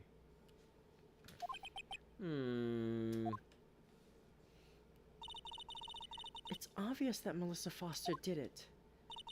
She hid the body in the trunk and disguised herself as the victim. She set up the camera to snap a fake photo of them together. The only question is, why did she do it? Well, isn't that obvious? She's the real culprit. Huh. Well, we'll have to wait for Miss Foster to compose herself before we start again. Until then, this court is in recess. The defense and the prosecution are both to wait in their respective lobbies. Yes, Your Honor. Understood. Very well, this court is in recess.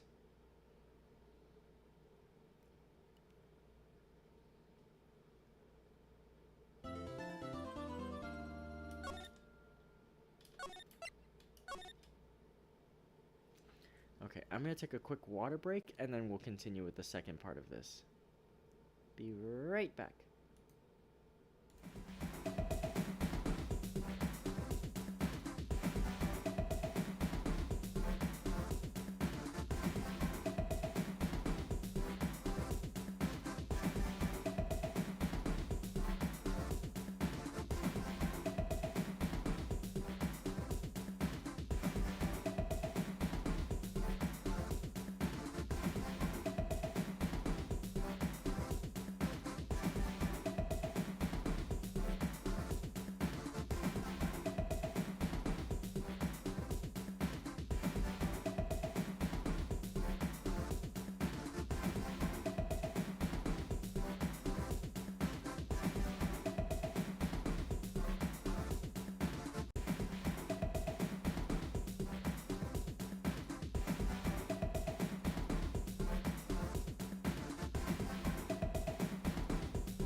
Okay, and we are back.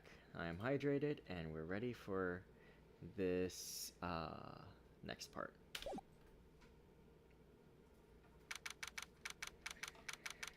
February 16th, 1:14 p.m. District Court. Defendant lobby number 4. Caramel Dancing Stubbs. Mr. Falls, I'm sorry. I'm sorry. I want to say thanks. You're real good. You really hooked me up. Thanks. We're almost there. Once I prove that she committed the crime. Yeah, but there's one more big obstacle we've got to get past. Obstacle? Yeah, motive. Why would Melissa Foster kill that policewoman anyway? Motive, huh? Anyway, we're still badly in need of information. Information. Right. What we need the most is info about this Melissa Foster herself. All we know is that she's a student studying literature. And one more thing. What is it? Well, the incident that happened 5 years ago, of course. The kidnapping murder case that Zebra Boy is on death row for. I didn't do nothing. I didn't kill nobody. I never lied. Mr. Falls, in that case, tell us more about it. About what happened 5 years ago. Okay. I trust you. That day, 5 years ago, I dream of it every day. This picture, it reminds me everything. Bridge looks same, just like then. 5 years ago. Like it could fall apart. Fall apart any minute. So it's been broken like that for at least 5 years. Sorry, buddy, but you sound like the one that could fall apart at any minute. It's true. I did kidnap her. 5 years ago, I kidnapped my girlfriend, Dahlia Hawthorne. Your girlfriend? Huh? Hey, hold on there. Did you say Hawthorne? The victim's last name. Dahlia Hawthorne, Valerie's little sister. What? Are you serious? The girl. Let her go.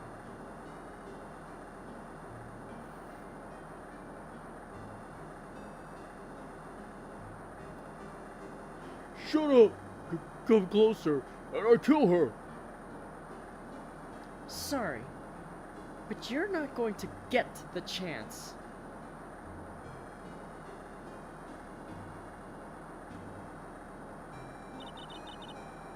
The detective back then was Valerie Hawthorne.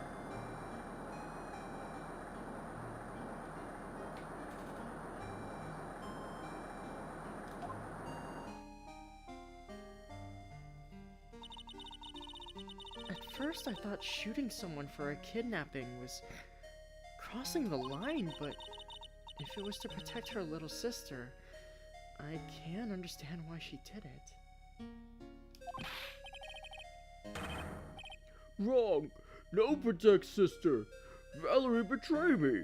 Betray us! What do you mean she betrayed you? Everything. All lies. All make-believe. Kidnapping, too. A make-believe kidnapping? Dahlia, my girlfriend, my love, my teen angel. Oh god. Did he actually say my teen angel? He has seen one too many soap operas. I do anything she says. Anything Dahlia says. Anything Dahlia says? Hold on a minute.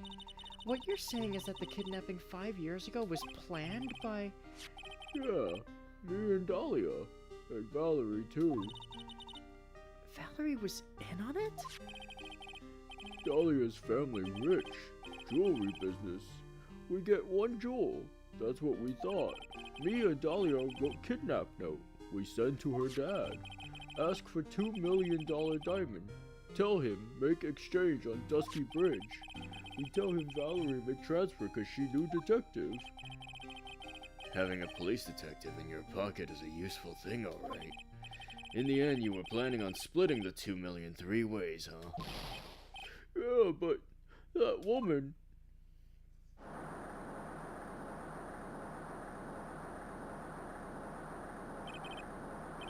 That woman, Valerie, she do it for real. She shoot at me for real. Me and Dahlia.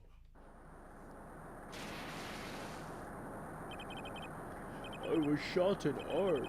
Dahlia, she jump in river.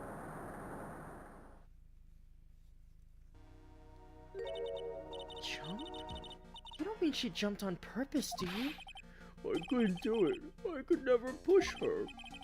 Anyway, I blacked out. Wake up with police all over. And that's when they decided to give you the death sentence.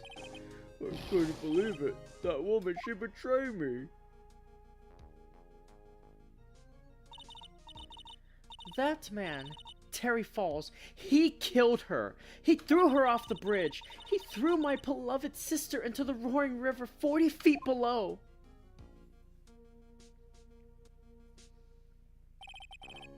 These 5 years, all I wonder is why? Why did she lie? That's all I want to know. So that's why you called her. You wanted to hear the truth from Valerie herself. Yes, but I forget what she looked like, so I tell her to wear a scarf. I don't want her. Just ask why. Why? Why did you lie? Why did you betray me? I just want to hear answer come from her mouth, that's all. So that's why you made a crazy escape like that. Just one thing, Zebra Boy. My senses are tingling all over. Tell me, Mr. Falls, where is it? Huh? Where's what? Come on now, kitten. The ransom. The $2 million diamond. Remember that now? Did you give it back to Pops? Did the police take it? I don't know. Huh? You don't know? No, really, I don't know. It's gone. With Dahlia. With Dahlia?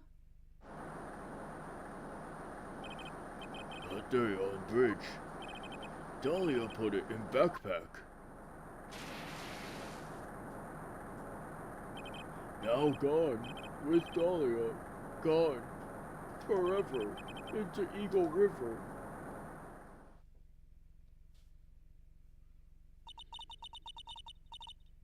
Disappeared with Dahlia, huh? Wait a minute. You can come back in now. We're about ready to go. Mr. Falls, just one more question. When you said with Dahlia, do you mean the diamond is still missing? Along with the body of Dahlia Hawthorne?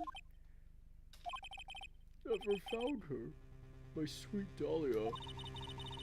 They never found her? Swallowed by river. Gone. Dahlia. My teen angel. Your teen angel? How old was she anyway? Just 14. 14? I guess you were robbing cradles before diamonds. She plans a fake kidnapping and disappears into the river with a rock worth 2 mil. Man, oh man. Angels these days. Falls takes the fall and gets a one-way ticket to death row. Is Dahlia Hawthorne an angel, or is she really a... It's time, kitten. Looks like we have a few more aces up our sleeve now. You bet. The training wheels come off now, Mia. You've got to strike while the iron's hot. That's one of my rules. Remember it.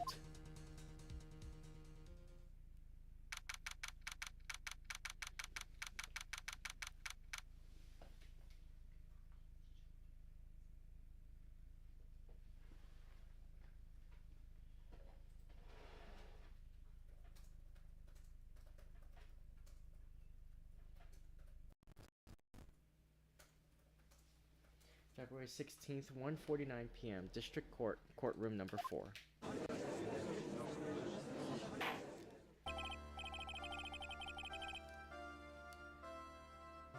Hold on.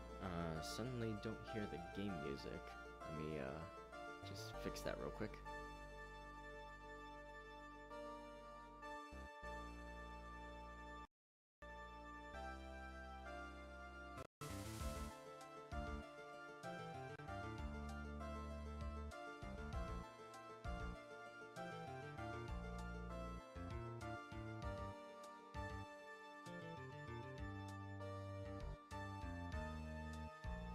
Okay, there we go. Fixed it.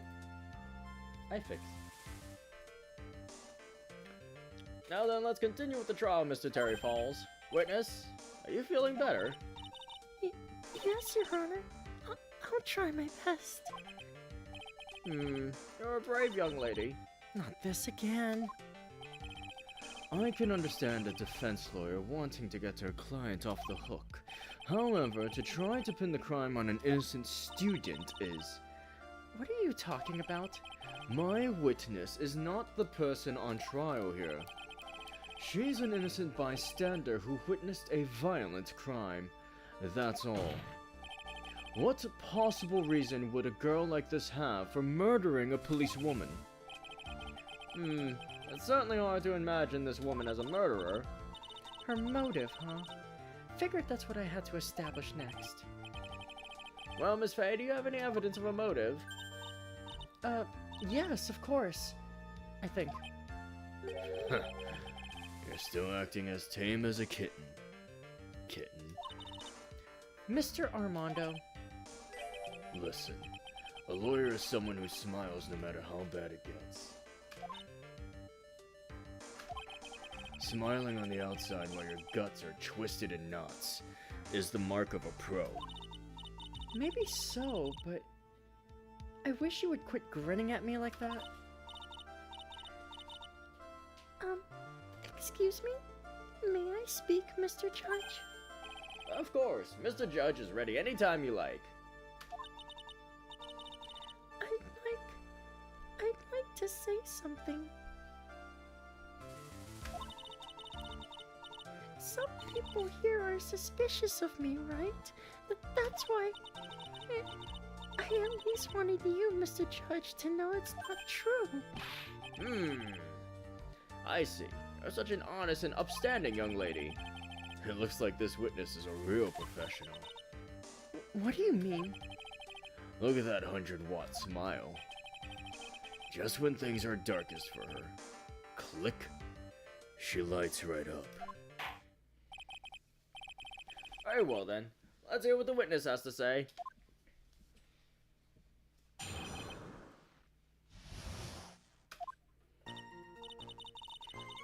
I was out of the country until the year before last. Until I entered college, I'd never even been to Eagle Mountain before. And I certainly don't have any reason for wanting to hurt a police officer. Holding a grudge and killing the officer who testified against you 5 years ago, or kidnapping a poor girl. I just think the defendant is a terrible, horrible monster.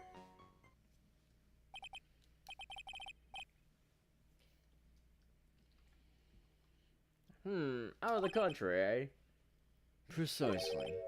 Furthermore, she has no possible motive for committing murder. Indeed.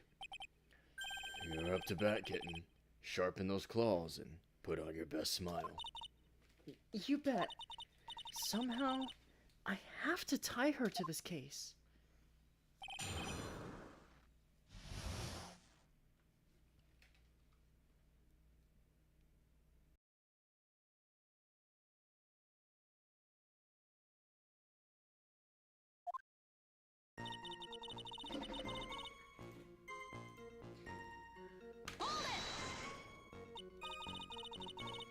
So, what country were you living in then? We were all living abroad, but after my parents were killed, It was a brutal civil war. She had to try to make her way back home alone. I lost everything. I didn't even have personal identification. What kind of sob story is this? What do I do? Should I press her for details? Witness, answer my question. I'll even repeat it for you. What country were you in? Your Honor, this line of questioning is childish. What country she was in and how many languages she may speak are irrelevant here. What we're here to evaluate is whether this witness has any connection to this case. I've lived abroad ever since I was a little girl. That's why I could never have known Mr. Falls or Detective Hawthorne. Yes, I think we've established that point. Yes, indeed. Well then, shall we add what you've just stated to the official testimony? Yes, please, Mr. Judge. Naturally, I didn't know either the victim or the defendant. You didn't know either person. Are you certain of that? Yes, I'm afraid I'm rather shy around people. Oh well, that can't be helped. Why is he just agreeing with everything that comes out of her mouth? First time you saw either of them was when they were on that bridge, correct? Yes, it really is a coincidence.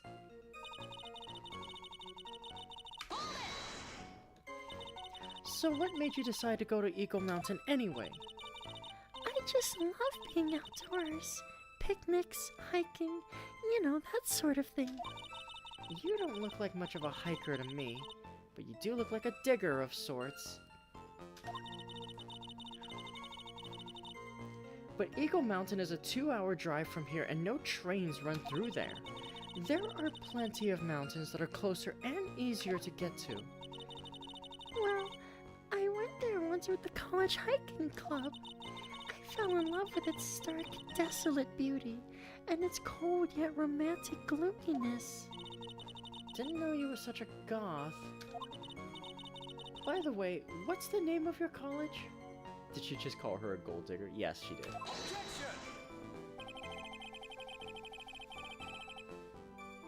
The prosecution objects to any questions that involve the witness's private life. All that matters is that she is a material witness to a crime. The witness doesn't need to respond to questions that are clearly malicious in intent. Thank you. She's really gone too far. Miss Faye, you're treading on thin ice here. I hardly said anything. Talk about sensitive. Man, it's like you can't even make a joke these days. No, I'm just kidding. Perhaps, but your behavior that day was very suspicious.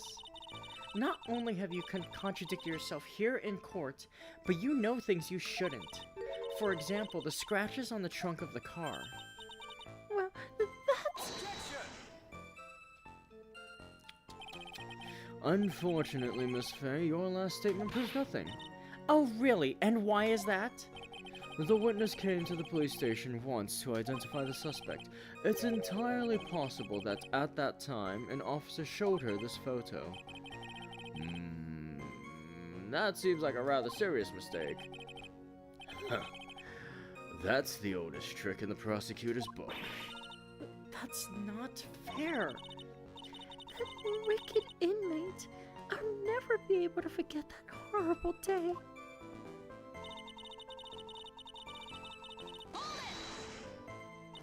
A grudge? Well, the policewoman's testimony was crucial, wasn't it? Crucial in getting the defendant sentenced to death. Yes, and that's precisely why he harbored such deep anger against her. So much anger that he forgot his own guilt. My client has always maintained that he's innocent of those charges. He seems rather forgetful. Your client, I mean. Not only did he forget about what he did, but he forgot the poor policewoman as well. What do you mean by that? Your client. He forgot what the detective looked like, right? It It's too bad for her that he didn't forget about her testimony as well. Well, she's right about that. Mr. Falls is kind of forgetful. You said he forgot what the detective looked like. What did you mean by that? Well, he couldn't tell who she was without some kind of identification, right? Quite right. That's why the victim was wearing a scarf as identification. Why, if I had been wearing a white scarf that day, then he probably would have tried to kill me. That's true. He's clearly a bitter man. This is bad. Mr. Falls' reputation just keeps getting worse and worse. Not that he needs the help. Sometimes it's best not to poke too deep. What should I do with that last statement?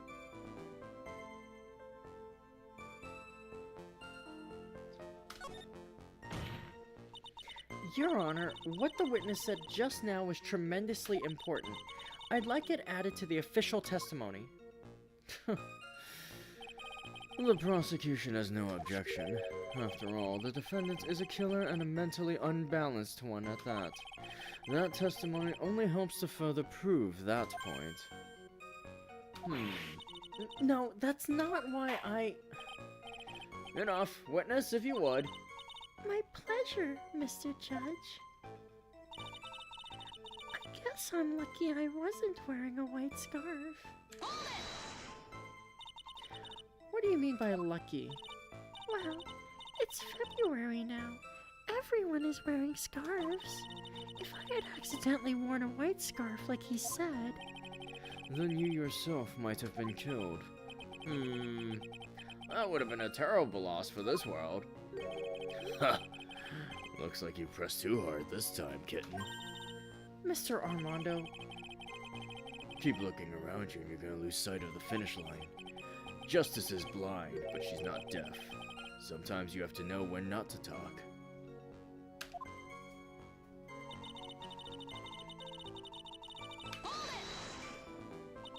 you knew about that incident, but weren't you out of the country until the year before last?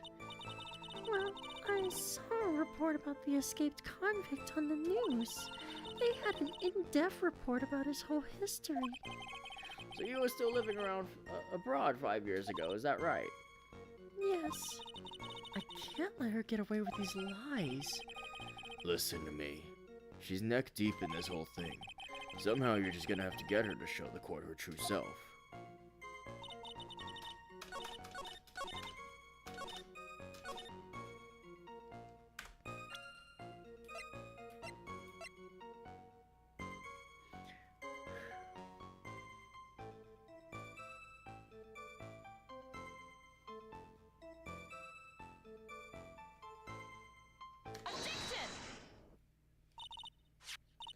Witness, I want you to look at this photo you took.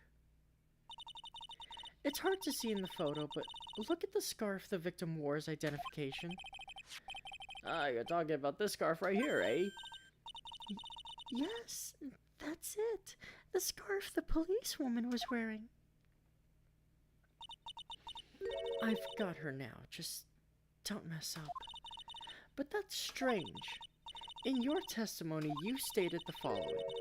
I guess I'm lucky I wasn't wearing a white scarf. White? This is the scarf you identified as belonging to the victim. But it certainly doesn't look white to me.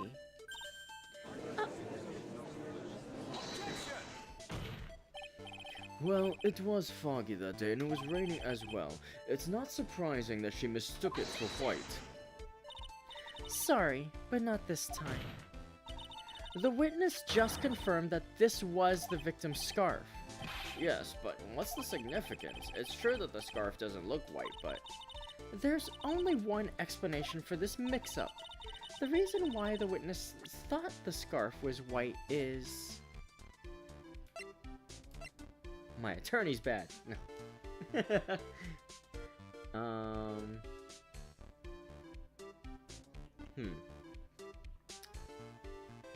Because of the...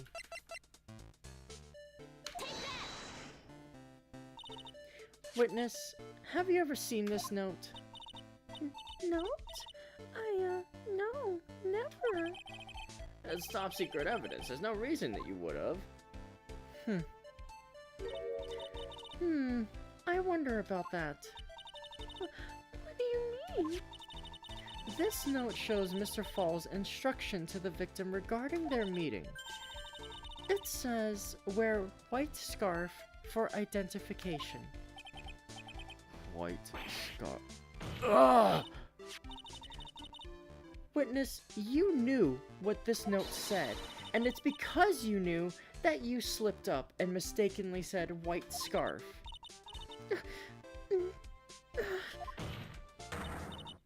Well, Miss Foster? No! Order! Mr. Edgeworth, I'm waiting for an explanation. I'm quite sure this note wasn't leaked to the public. And yet, this witness knew exactly what the note said. At the time of the murder, the number of people that knew were quite limited. Terry Falls is one. The person who wrote the note, Valerie Hawthorne, is another. And finally, one more person. Did you say one more person? That's right. A person that no one would have suspected. Have you figured it out, kitten? Yep. The third person that knew the contents of this note was...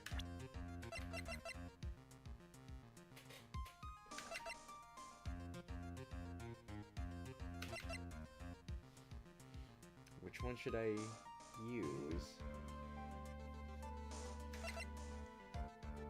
Probably this one, since the name is in the note. And that person is Dahlia Hawthorne. Dahlia Hawthorne? I've never heard that name before. Look at the victim's note. This is what it says. Talk to Dahlia. Tell her this time. There's her name, right there. What's this? So who is this person, this Dahlia Hawthorne? Miss Fay must be desperate if she's trying to bring the dead back to life. The dead? Dahlia Hawthorne was the victim's deceased younger sister. She was killed in a crime 5 years ago. Killed in a crime? You don't mean... Yes, she was kidnapped and killed by Terry Falls.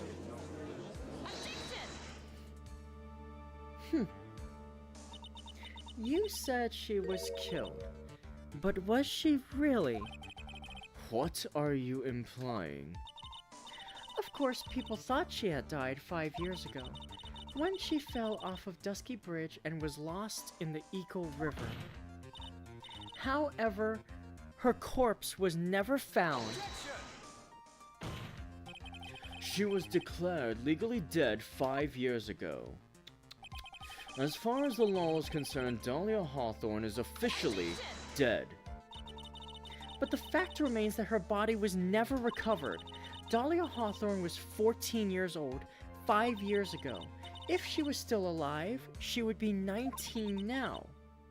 Melissa Foster, I believe that's the same age you are.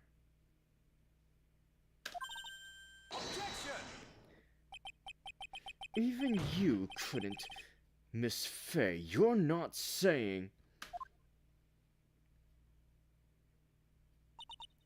But I am. That's precisely what I'm saying. This witness before us is the girl that was kidnapped and killed 5 years ago. This girl is in fact Miss Dahlia Hawthorne. What? Nice work. That was like tossing a grenade into a 3-alarm fire. But unless you can tie all the loose ends together, you're nothing but a hit-and-run arsonist. I understand. If I can expose her true nature, I can turn this whole thing on its head. Now is my chance to make Mr. Edgeworth squirm. Witness, just who are you anyways? I didn't think it'd come to this. That's enough. You don't have to say any more, witness. Yes, I understand. What? Mr. Edgeworth, explain yourself. Your Honor, I have an admission to make. I honestly never thought the defense would pursue the matter this far. You don't mean... Yes, the prosecutor's office isn't filled with fools, you know. Naturally, we conduct full background checks on all of our witnesses. What did he say? Looks like the kid knew. He knew her true identity from the get-go. No way. But then why? If you hadn't revealed her secret, he wasn't going to say anything about it. All he wanted was her testimony, so he made a little trade. Let me introduce you to the victim's younger sister, Miss Dahlia Hawthorne. But I thought she died 5 years ago? We thought so as well, but, well, as you can see... Why? Why did she hide her identity for 5 years? That has nothing to do with the current case. There's only one way to find out. Dahlia Hawthorne says what? She was merely an accidental witness to a crime. Accidental? I don't believe that for a minute. For the last 5 years, she's been playing the role of victim. And now we find her acting suspiciously at the scene of another murder. Really, Miss Fay, I must say your strategy here is painfully obvious. You're trying to pin your client's crime on an innocent witness in order to win. At any cost. How dare you? Please, let us take a moment to think. 5 years ago, this girl was kidnapped and nearly killed. But even worse than that, 5 years later, Dahlia Hawthorne lost something much more precious. Her big sister. Miss Fay must be insane to even suggest that she murdered her. What? I'm inclined to agree with the prosecutor's logic. Miss Fay, do you have any evidence to back up your assertion? What possible reason would this witness have for killing her beloved sister? Well, you see, I thought I was winning, but somehow he's turned it around on me. I think you need a little push in the right direction, kid. The defense is prepared to present evidence supporting our claim.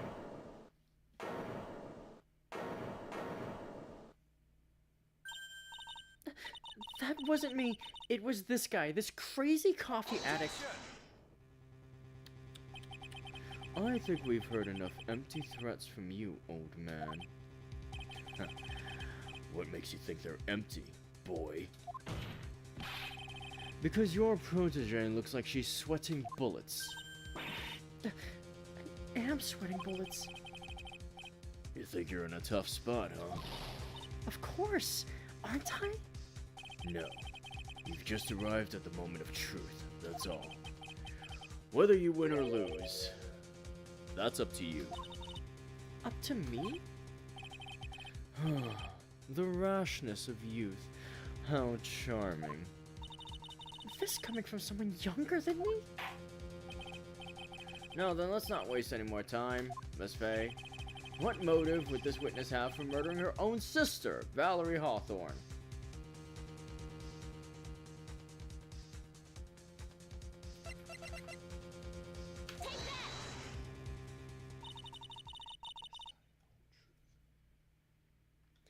The story starts after Terry Falls escaped. He called Valerie and told her he wanted to meet. This is the note she left. It says, "Talk to Dahlia.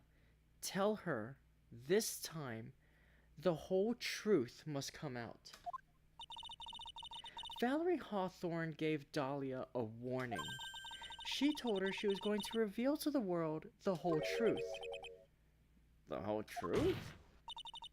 There was a dangerously important secret between Valerie and Dahlia. That's the reason Dahlia felt she had to kill Valerie, to keep her mouth shut permanently. A terrific story, Miss Fay. If you like fiction, that is. Enlighten the court, Miss Fay. What was this secret that was so important? Where's your evidence? Dahlia and Valerie Hawthorne and Terry Falls. There's only one important secret that connects them all. Oh yes, I know the secret. Your Honor, the defense would like to request further testimony. What testimony? Regarding the kidnapping 5 years ago, we believe it will explain a lot of things, such as the nature of the important secret between the Hawthorne sisters. Very well, I'll grant your request for further testimony. I know it'll be painful for you, but can you enlighten us once more, my little maple leaf? You better stop that. Yes, I'll try, Mr. Judge. Putting on the old charm one more time, Dahlia? But this will be the last time you hide behind your womanly wiles. That's a year later? 5 years ago, I was kidnapped by Mr. Falls. The ransom price was a raw diamond. My sister Valerie brought it to the bridge. After she made the exchange, she shot Mr. Falls in the arm.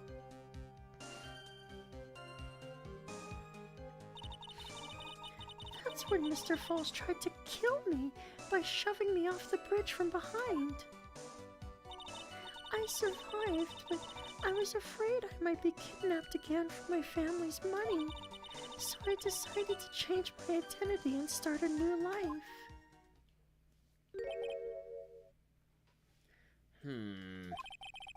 The kidnapping left her emotionally scarred. With her sister's help, she left the Hawthorne family and started all over again.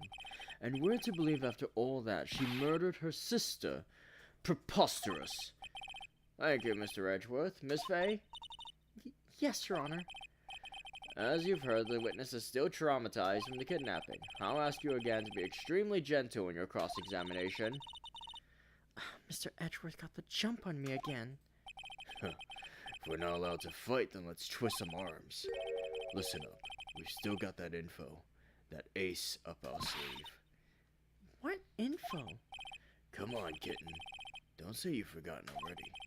The fact that the kidnapping 5 years ago was staged. That's right. It was a fake kidnapping. Terry Falls told us that in the lobby.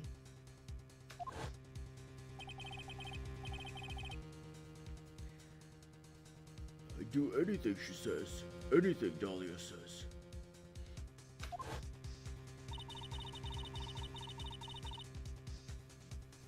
What you're saying is that the kidnapping 5 years ago was planned by... Yeah, me and Dahlia, and Valerie too. Yes, that's it. The fake kidnapping is your best shot, Mia. That's her secret.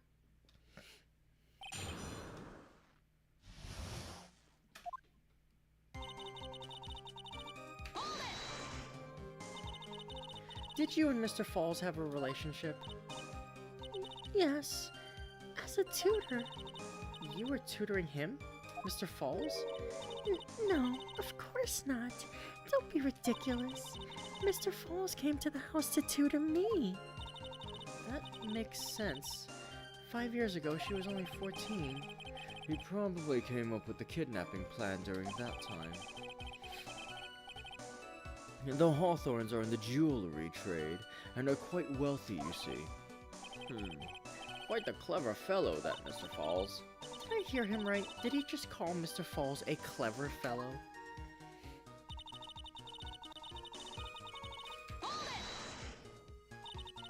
I heard the diamond is valued in the neighborhood of $2 million. $2 million? It was still uncut, so it was about the size of a pint of milk. A $2 million pint of milk. I don't know what to think about that. The defendant demanded that her sister Valerie make the exchange, not as a detective, of course, but as an individual. By the way, I want to ask you, Mr. Edgeworth, why do you think he wanted to make the exchange up there on that mountain? If he ever got surrounded, it'd be hard to escape. There's one thing a kidnapper wants to prevent, and that's police involvement. In a place like that, it would be easy to tell if he was being followed. With only one entrance to the mountain, he was ensuring his safety. What a wickedly clever man that Mr. Falls is. Yeah, right. It was all your plan. Anyway, Valerie brought the diamond to the mountain and...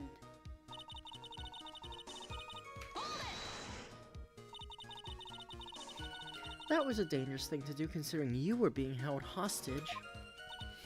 Yes, but actually that saved my life. What do you mean? You see, Mr. Falls was holding a knife in his right hand. Somehow I just knew he was gonna use it. I knew he was gonna use that knife to kill me. That's why my sister shot him. It was to save me.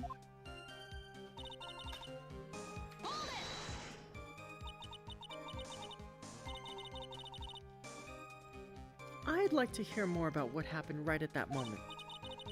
Well, when Mr. Falls was shot in the right arm, he let go of me. I was dazed. I turned to try and run away, but Mr. Falls turned to grab me as well. As I ran past, he and I locked eyes for a second, and he gave me a large, bloodthirsty grin. Bloodthirsty grin? Oh. The next instant...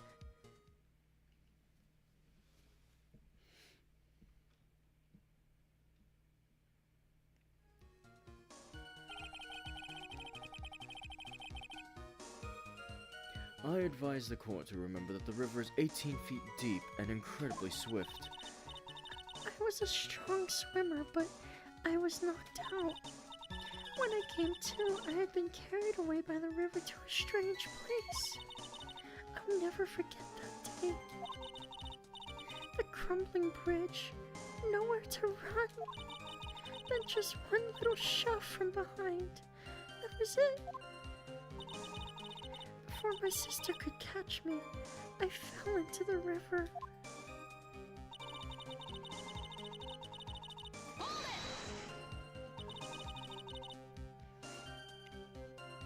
And that's why you hid your identity. Yes, I only told my sister. Valerie Hawthorne, eh? Yes, she's the only one who knew about me. Meanwhile, legally, this witness has been deceased for 5 years. I didn't ever want something like that to happen to me again.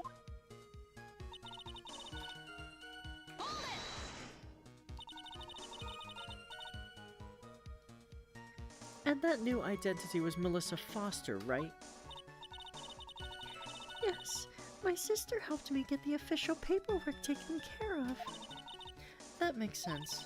Without an insider's help, doing all the paperwork would have been impossible. She was the only person left in the world I could count on. And you think I killed her? There's no way I could. It's the moment of truth for this witness, too. Once the truth about this staged kidnapping comes out, everyone in the court will know how much of a Jezebel she really is. I've just got to prove that kidnapping was a hoax.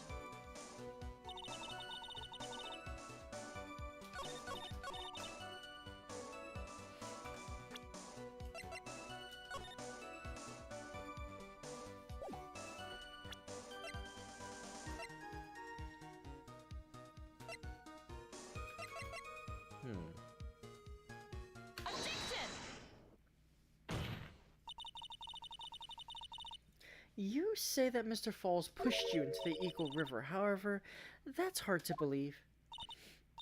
But it's true. I felt a push on my back. I'm certain of it. It was Mr. Falls. I'm sorry. I guess I wasn't clear enough. I shouldn't have said that's hard to believe. I should have said that's impossible. Impossible? I asked that the court recall the condition of Dusky Bridge now and 5 years ago. That bridge hasn't changed one bit in these last 5 years.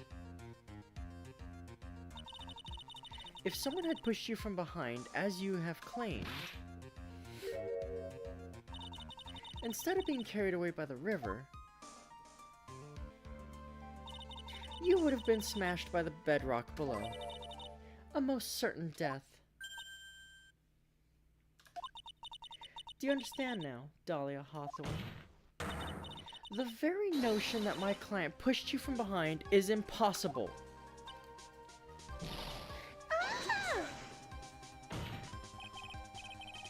Your Honor, this event occurred 5 years ago. Why, for all we know, the water level in the river may have been higher back then.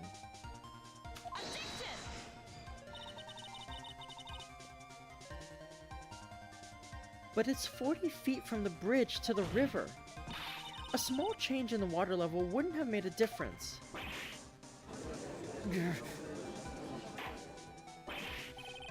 You're right.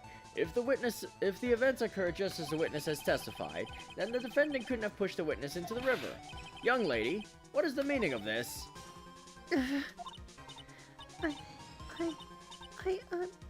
see,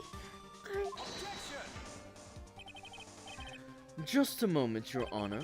It's true that the witness testified that the defendant pushed her into the river. However, she never stated that she fell from the back end of the bridge. What do you mean? After being shot in the arm, it's plausible that Mr. Falls panicked.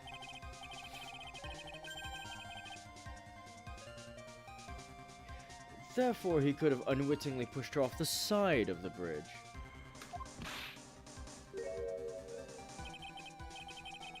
If that's true, she would have fallen into the river.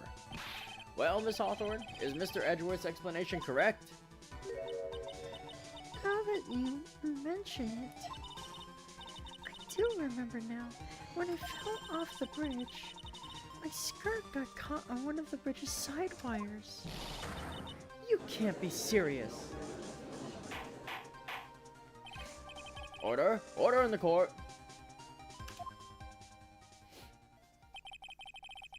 It seems Miss Faye's assault has finally reached its conclusion. Not now, Mia. This is no time to retreat. Unfortunately for you, this is just the start of Miss Faye's assault. What? I believe your reasoning went something like this, Mr. Edgeworth. After being shot in the arm, it's plausible that Mr. Falls panicked. Therefore, he could have unwittingly pushed her off the side of the bridge. However, once again, I'm forced to say, that's impossible. Ridiculous! What's so impossible about it? Because your flawed logic contradicts the court record.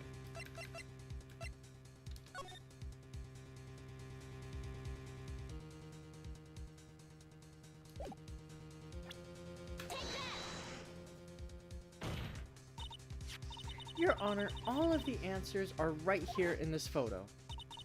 Take a look at the wires supporting both sides of the bridge. They extend up to about 5 feet off the ground. It would be impossible to push someone off from there. No!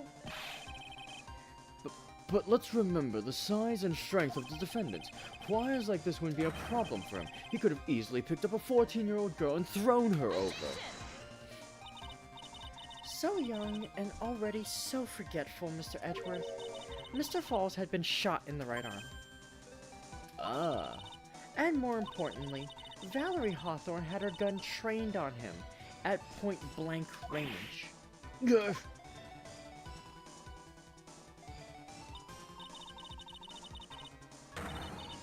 So, Mr. Falls throwing the witness off the bridge?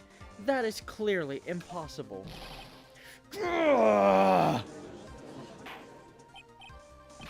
Order! Order! What is the meaning of this?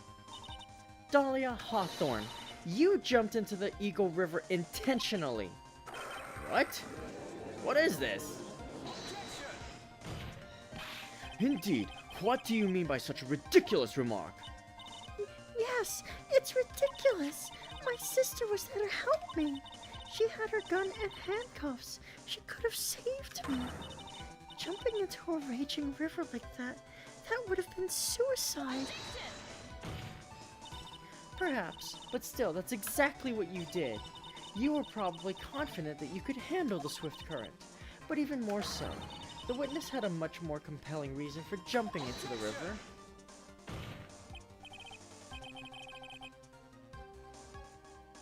Oh, then what was it? What was so important that she'd want to jump into the river? The witness is still alive. This fact alone explains everything. This is why she risked her life by jumping into the rapids of the Eagle River.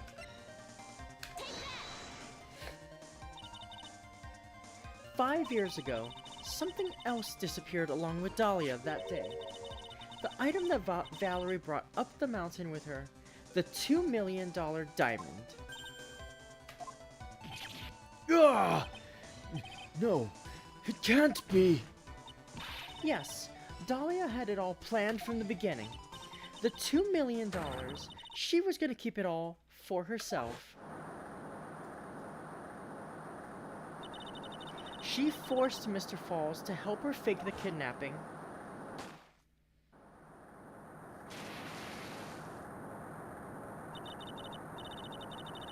At the last minute, she betrayed him and threw herself into the river, with the ransom tucked away safely in her backpack.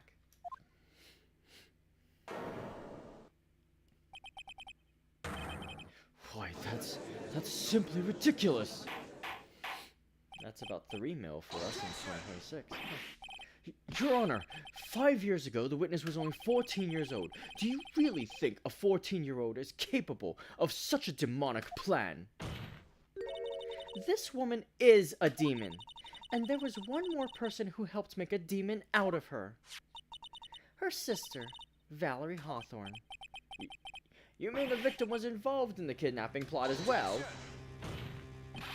But she was a detective then. You're saying she participated in her sister's kidnapping? Precisely. I'm sure that it weighed heavily on her conscience for the past 5 years. This is the sole reason behind the victim's murder. What do you mean by that? On the day of the murder, after receiving the phone call from Mr. Falls, Valerie called her sister Dahlia, and then she told her what she was planning to do. Planning to do? She was going to tell the whole truth, as she wrote in her note. That is what sealed Valerie Hawthorne's fate. That is when you hatched your demonic plan to kill 2 birds with 1 stone. A plan that would ensure neither of your accomplices to the kidnapping would walk. And that is why you killed your sister, Valerie Hawthorne.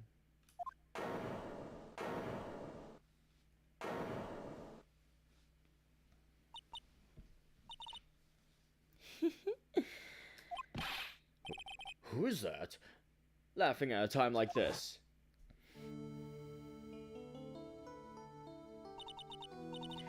Forgive me. It's just hilarious.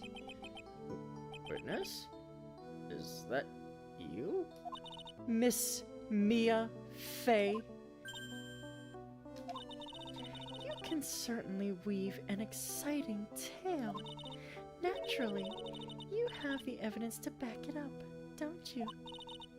Evidence? Evidence that I planned the kidnapping, of course. That at 14, I plotted it with Mr. Falls and my sister. Well, And one more thing. What happened to the $2 million diamond? If you can't provide evidence to at least show that. Well, Miss Faye? I don't know. What a joke. You, Miss Faye. Are you stupid or something?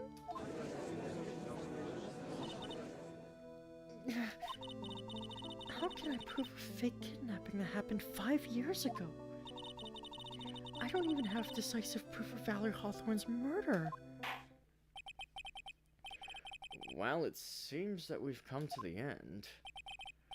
To be honest, the witness's behavior does raise certain suspicions.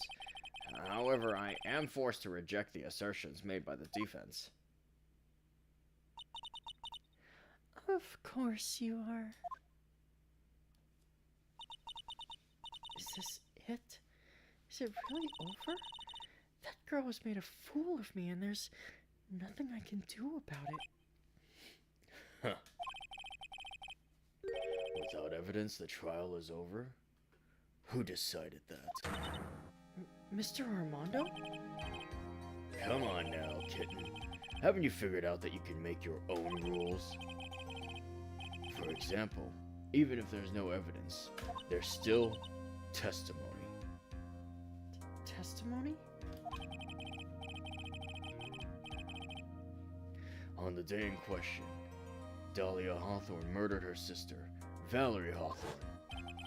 She hid her body in the trunk of Mr. Fall's stolen car and then went to meet with him, disguised as her sister, Valerie Hawthorne. That's what you think, right? Yes, that's right. In that case, there's only one answer, right? There's only one person left who can testify about Valerie Hawthorne's murder. Since there's no proof, there's only one thing left to do. Who is the one person who can testify to that demon woman's crimes? My attorney's badge.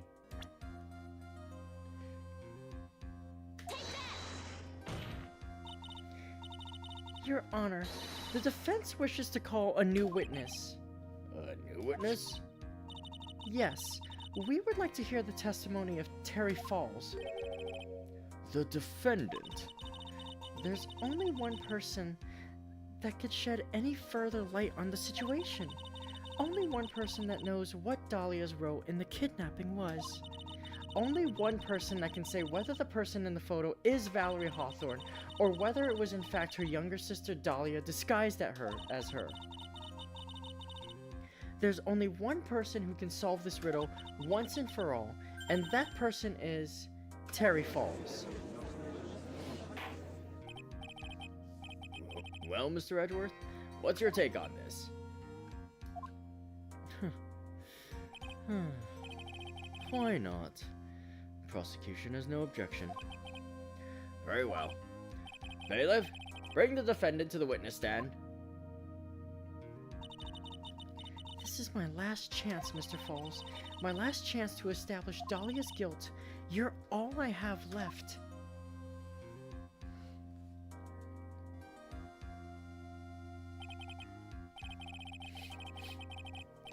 Defendant, you've heard everything that's been said up to this point, yes? I don't believe it. No way. Dahlia died 5 years ago. Valerie betrayed me. Mr. Falls, I don't know what she said to you 5 years ago, but one thing is clear. Dahlia is very much alive. And you were used for $2 million. That's not true. Mr. Falls, there's only one question I want the answer to. 2 days ago on Dusky Bridge, who did you meet? Was it Valerie Hawthorne or was it Dahlia Hawthorne? Dahlia, did you betray me? 5 years ago she promised never ever betray each other. Terry. Dahlia, it's true. You are alive. You don't trust me anymore? That makes me sad. Tell the truth, the real truth. I believed in you. I shouldn't need to say it. You should already know. But there is one thing that I will say. My life is in your hands right now, Terry. Leah. I will allow Mr. Falls to testify once and once only. Well then, Mr. Falls, yours will be the final testimony in this trial.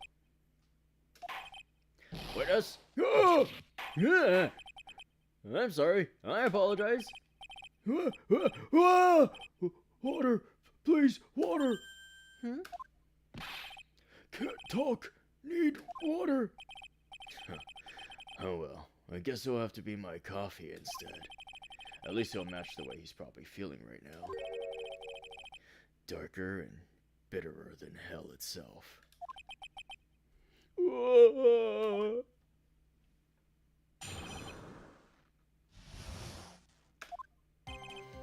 That day, 4 p.m., I stopped the car. I was in front of Bridge. She wasn't there, so I waited on Bridge. I watched my car from Bridge. I never put nobody in that car. Finally, one woman came. She stood front of me. We talked. Then she left. That was Valerie, not my Dahlia. Mr. Falls, you're covering for her. Do you think she would do the same for you? That's enough, Miss Fay. His last statement was a fitting way to end the final testimony of the trial. Well then, Miss Fay, please proceed with your cross-examination. Is this how you wanted to end, Mr. Falls? Another guilty verdict to go along with your death sentence? There's only one person who can stop it. You, kitten. I think.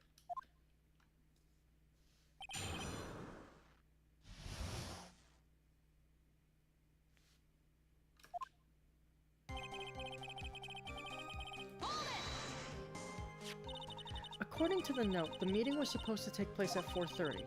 You certainly arrived early, didn't you? It was raining. Already dark, too. You waited on the bridge for 30 minutes? Mr. Falls? Eagle Mountain. That spot. Strong memories. Why did he just clam up? Could it be? He's hiding something here?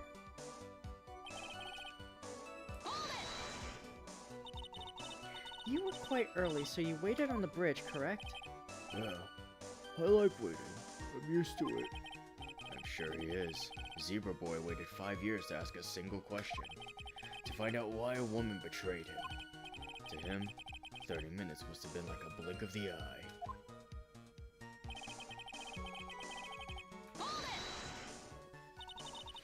You were watching the car. That bridge. Other side broken. Nobody could come from there. So I was watching car.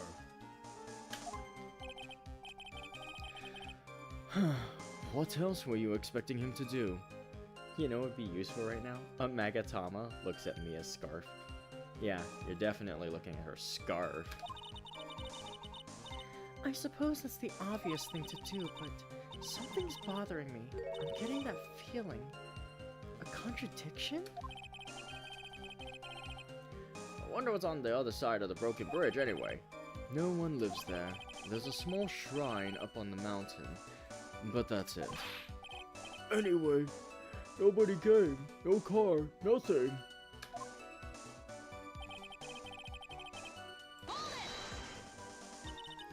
Mr. Falls, think carefully now. Are you certain it was Valerie Hawthorne? I never lie. It's the truth. It was Valerie. I remembered her face. Wait a minute. If you had remembered her face, then why did you make her wear a scarf as identification? Oh, sorry. I told a little lie. But the woman I met, she was different from woman standing here now. She was different. It was Valerie.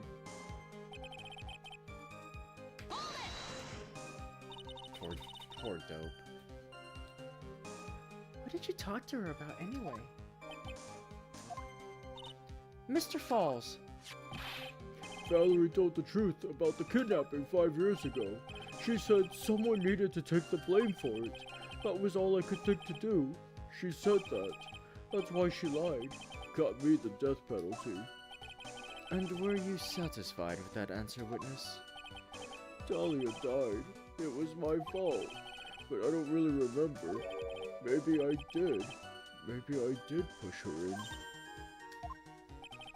It don't matter no more. Either way, my Dahlia, my sweet teen angel, dead. Shaking my head to show I disagree with the line. But you just saw that she isn't dead. After Valerie talked to me on bridge, nothing left to live for.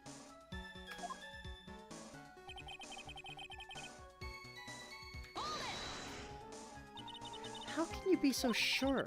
It was raining at the time, and sunset that day was at 5 o'clock. It would have been already pretty dark on that mountain at 4:30. Please, Mr. Falls, this is your last chance. You've already taken the fall once for something you didn't do. That woman, it wasn't Dahlia. Stop right there. What more needs to be said? Even if it means the death penalty, even if it means taking the blame for murder, you'll still do whatever is necessary to protect her. Won't you, Mr. Falls? I know it's obvious, but he's clearly lying. He's been cursed by Dahlia Hawthorne. He'll probably go to his grave still believing in her. Mr. Falls.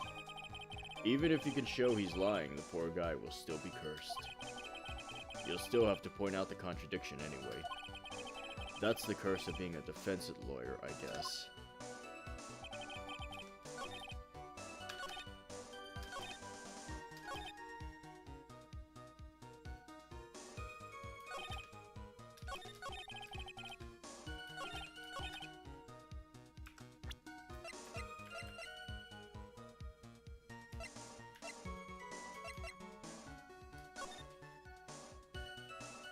You're lying, dude.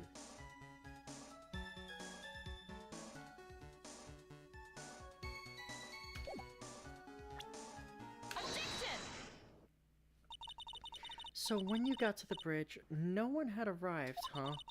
So you waited on the bridge. You're sure of that? Yeah, I'm sure. You're sure, huh? Well then I'm sure too, Mr. Falls. I'm sure that you're lying. Oh,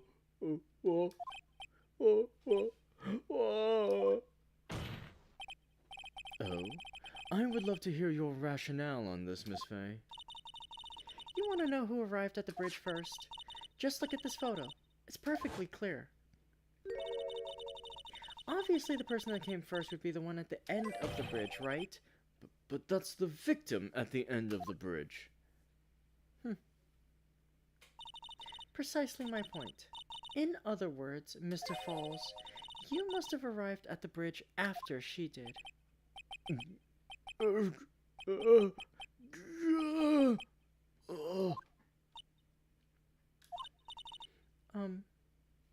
Mr. Falls, please don't get so worked up. We just want the truth.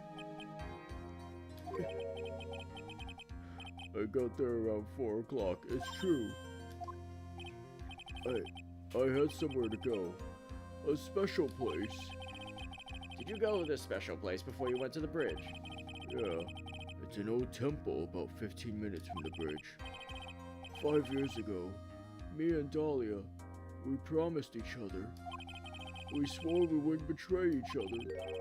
She brought a memento to represent our love. A memento? 5 years ago, I hid it under base of tree there.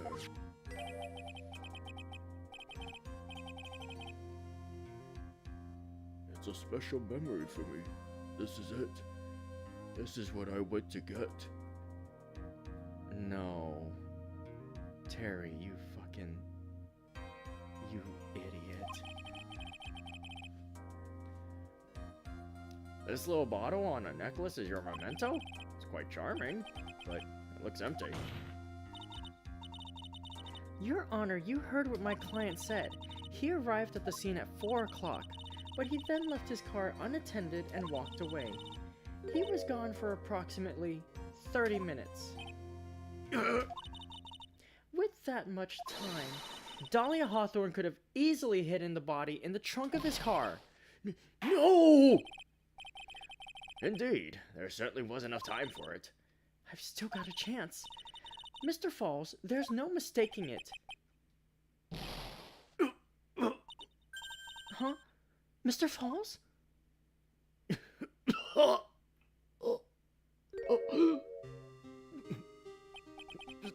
That's enough.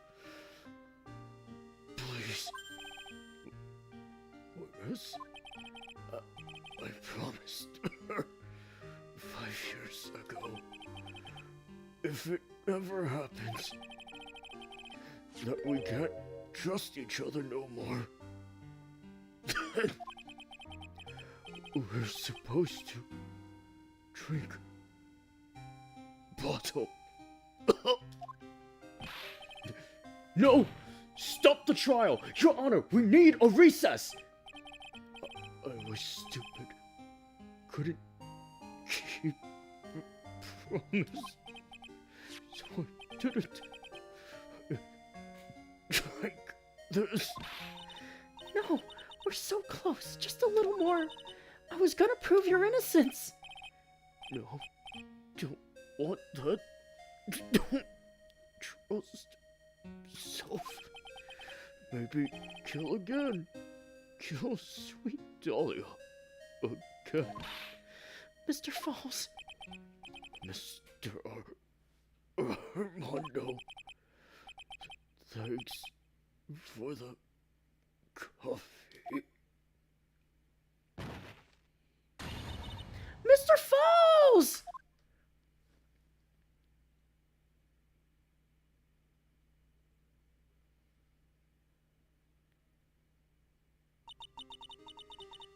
And so my first trial ended, suddenly and tragically.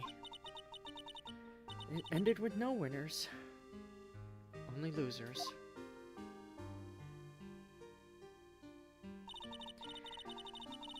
I ended up with a wound that cut so deep into my soul, I thought it'd never heal.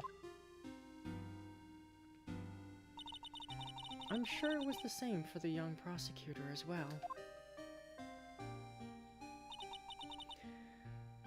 But one person, the true criminal, Dahlia Hawthorne,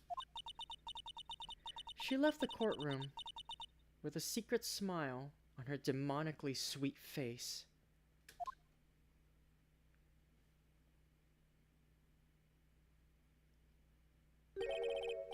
Unforgivable. That witch. Mr. Armando? We were so close to the truth. It was right there in front of us. You were just a little too soft, kitten. It's my fault. It's all my fault that Mr. Falls killed himself. Don't cry, kitten. You're gonna make my coffee all salty. I knew it. I knew I wasn't cut out for this. Mia.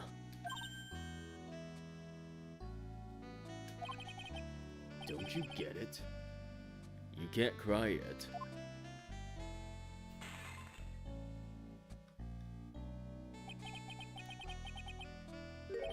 The only time a lawyer can cry is when it's all over.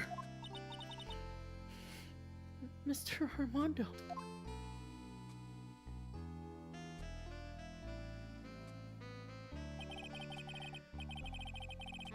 No matter how tough the case, no matter how bitter the memories, they always fade over time. Then you file them away and eventually forget them.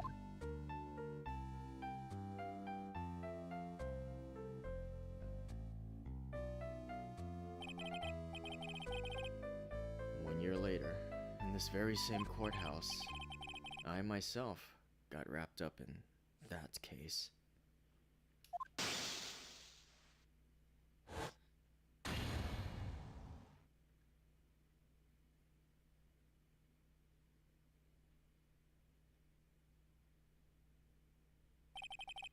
Only after that did Dahlia Hawthorne get put on trial for her crimes.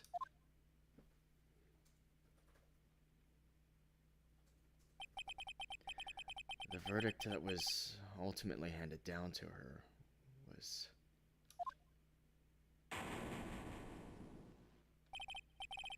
guilty, of course. Naturally, when the verdict was read, she had a perfect, angelic smile on her face.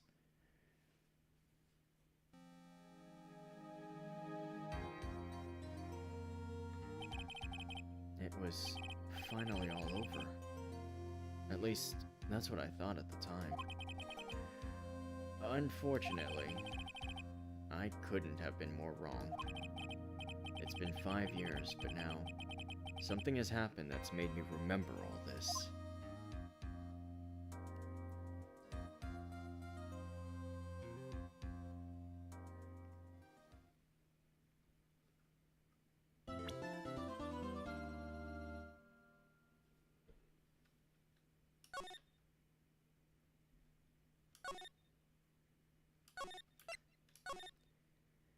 And that's the end of Turnabout Beginnings.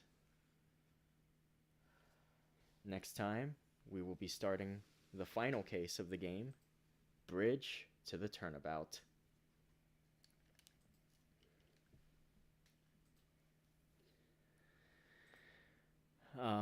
So yeah, that was, you got to see a little bit more of one of my favorite characters in the game, the one of the ultimate evil women in media that I've consumed.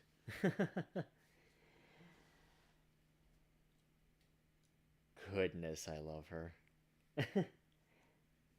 I am not immune to Dahlia Hawthorne.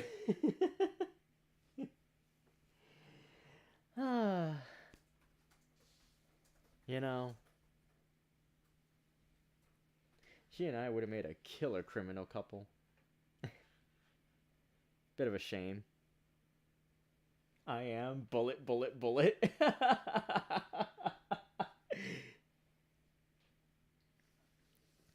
And then, of course, as you'll remember from Turnabout Memories, the first case of this game, which was Mia Fey's second case overall, that necklace came back, and then Phoenix Wright ate it. With some traces of poison in it. After a whole year of her being like, okay, well... Oh my god, okay, yeah, so that's what happened. Terry shows the necklace, having already chugged the poison. Dahlia probably picks it off his body as everyone is panicking, walks out of the courtroom because, well, there was no definitive end to that. And then, as she's making her way out, goes downstairs, meets a certain art student, gives him the necklace, and just walks away. And then also, when she's brought in for questioning by a certain coffee drinker, poisons him. Which was one of the reasons why Mia was so, like, incensed in Turnabout Memories, because by that point, Diego Armando had already been poisoned.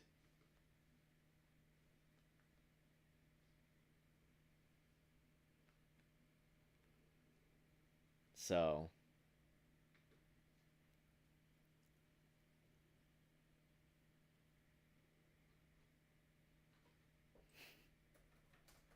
yeah, it's one of the key pieces of evidence in Turnabout Memories. It's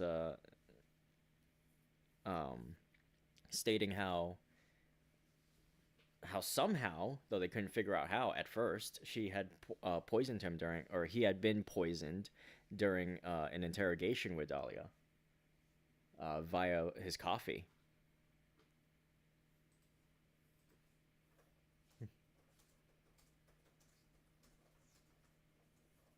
So now you see how it all connects together. And yeah. But that's, I think, yeah.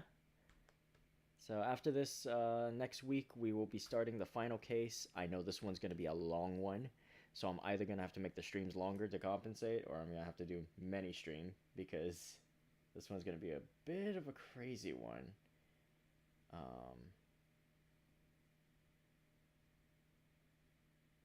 If I remember correctly, this is going to have like 1,000 parts to it. So looking forward to that, and yet also, oh god, the amount of lines I get to voice is gonna be a true test. I think on par with Rise from the Ashes, just about, almost. Oh god. I mean, rip Bozo, but damn.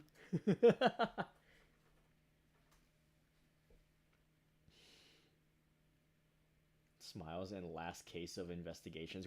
Let's not talk about Ace Attorney investigations till we get there. But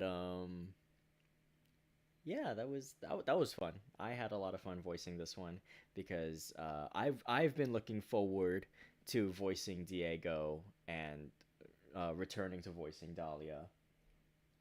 And of course more Mia, can't go wrong with that, as well as doing a little bit of Edgeworth there. I know this isn't a rehearsal stream or anything, but I just want to yap a little bit about my process.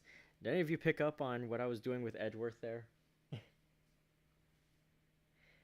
Because what I meant to do with Edgeworth to highlight both his younger self and his like more molded by Von Karma / evil self was I made the accent more pronounced, because I like to feel like Von Karma is probably the type to cane you if you're not like talking as eloquently and like deliberately as possible.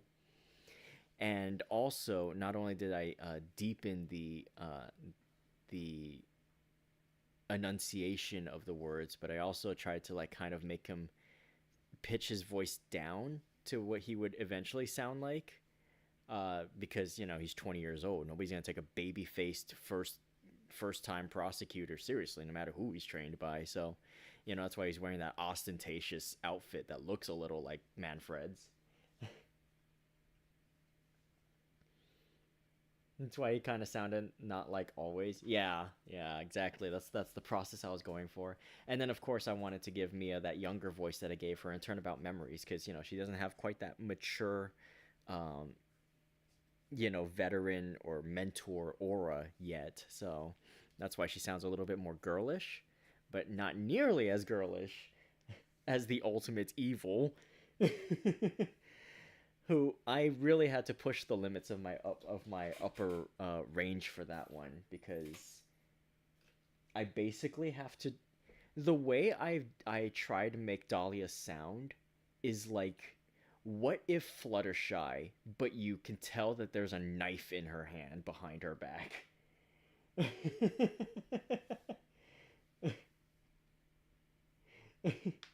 The most soft-spoken, just a girl must protect, must fall in love with ever, but she is also going to literally stab you. Not even in the back. She's gonna stab you in the front, smiling with her arm outstretched, and you are going to look down and see that, and you're still gonna love her. That's how I wanted her to sound. So I hope that worked.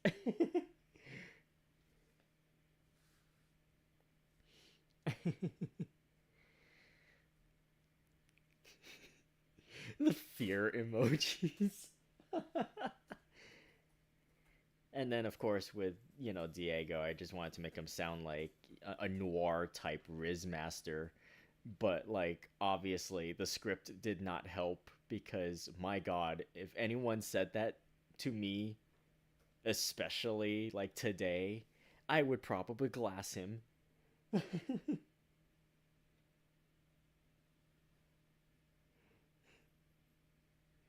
Any pony gonna mention that reference?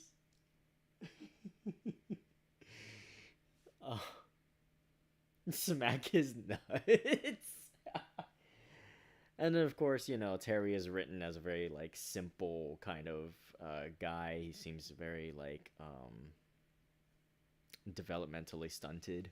So I wanted that to come across and kind of give him an element of like pitiableness, so that when he bites it, you know, like, yeah, obviously he's a diddler, but if mentally he's not in his 20s, then Dahlia taking advantage of him kind of reverses the dynamic. Like, yeah, biologically he's older than her, but mentally she's the superior one.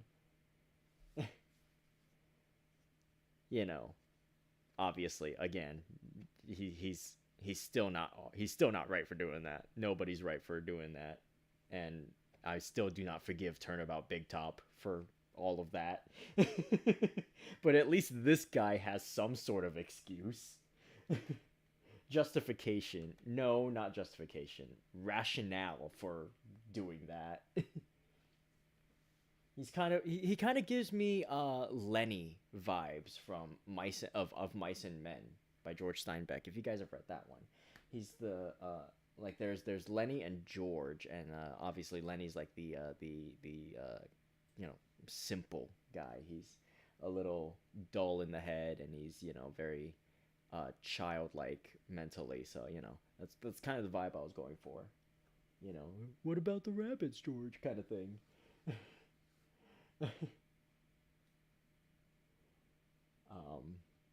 So yeah.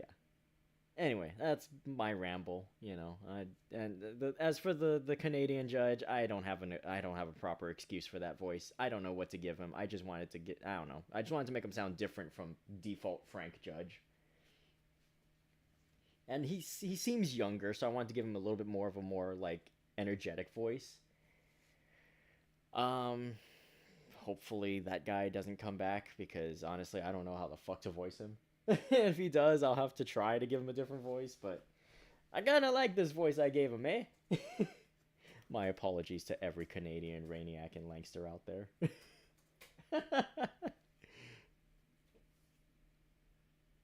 The boot that I threw in, yeah. I mean, the text already like put in like hoser and a and stuff like that, so I had to at least try to like put a boot. He's Canadian. He has to say more he has to say more sorry. Sorry. Sorry. Videos games, huh?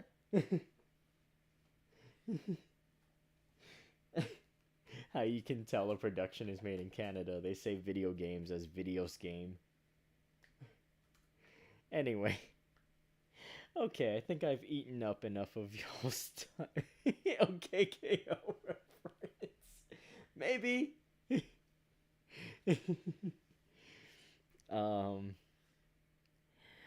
Okay. That's probably, yeah, that's gonna do it for me today. This did go on a slight bit longer than I anticipated. But like I said, I wanted to do this in one shot, because obviously doing this in 2 streams wouldn't have made sense. It would have been like an hour and a half a piece, which is just not enough. I want to do Bridge to the Turnabout next week, so so yeah, what is that goats? Okay.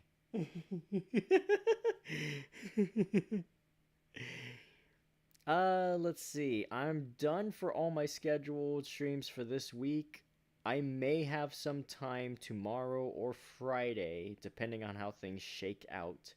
But I will be playing Avatar Legends, the fighting game, if I'm able to sneak in some time during those next 2 days. I'm thinking about getting the deluxe edition, because gotta get access to Ty Lee as soon as she drops. But in the meantime, I'll probably I'll experiment with the existing roster and stuff. I don't know. I'll figure it out. If I don't end up doing Avatar, I will probably try to do Hololive Dreams, Holodori. But one of those is gonna happen probably if I have time. So just be on the lookout for that announcement because I'll probably announce it like within the hour before I go live, and then I'll just be like. But aside from that, that is all my scheduled streams for this week. So if nothing else happens, then I've at least done this. Next week, Bridge to Turnabout, finishing off King in Yellow, and yeah. All right, guys. You've all been wonderful. Thank you for staying along, and I hope you've enjoyed the show. I'm gonna have some dinner and rest my voice a little, and I will see you when I next see you. So until then, make sure you eat well, stay hydrated, and get lots of good rest. Be kind to yourselves and be excellent to each other, and of course, as always, remember to unshrimp yourselves. Thank you all for listening. This has been Ray Langley, virtual entertainer and Wolf Girl extraordinaire, and I will see you next time. Bye-bye.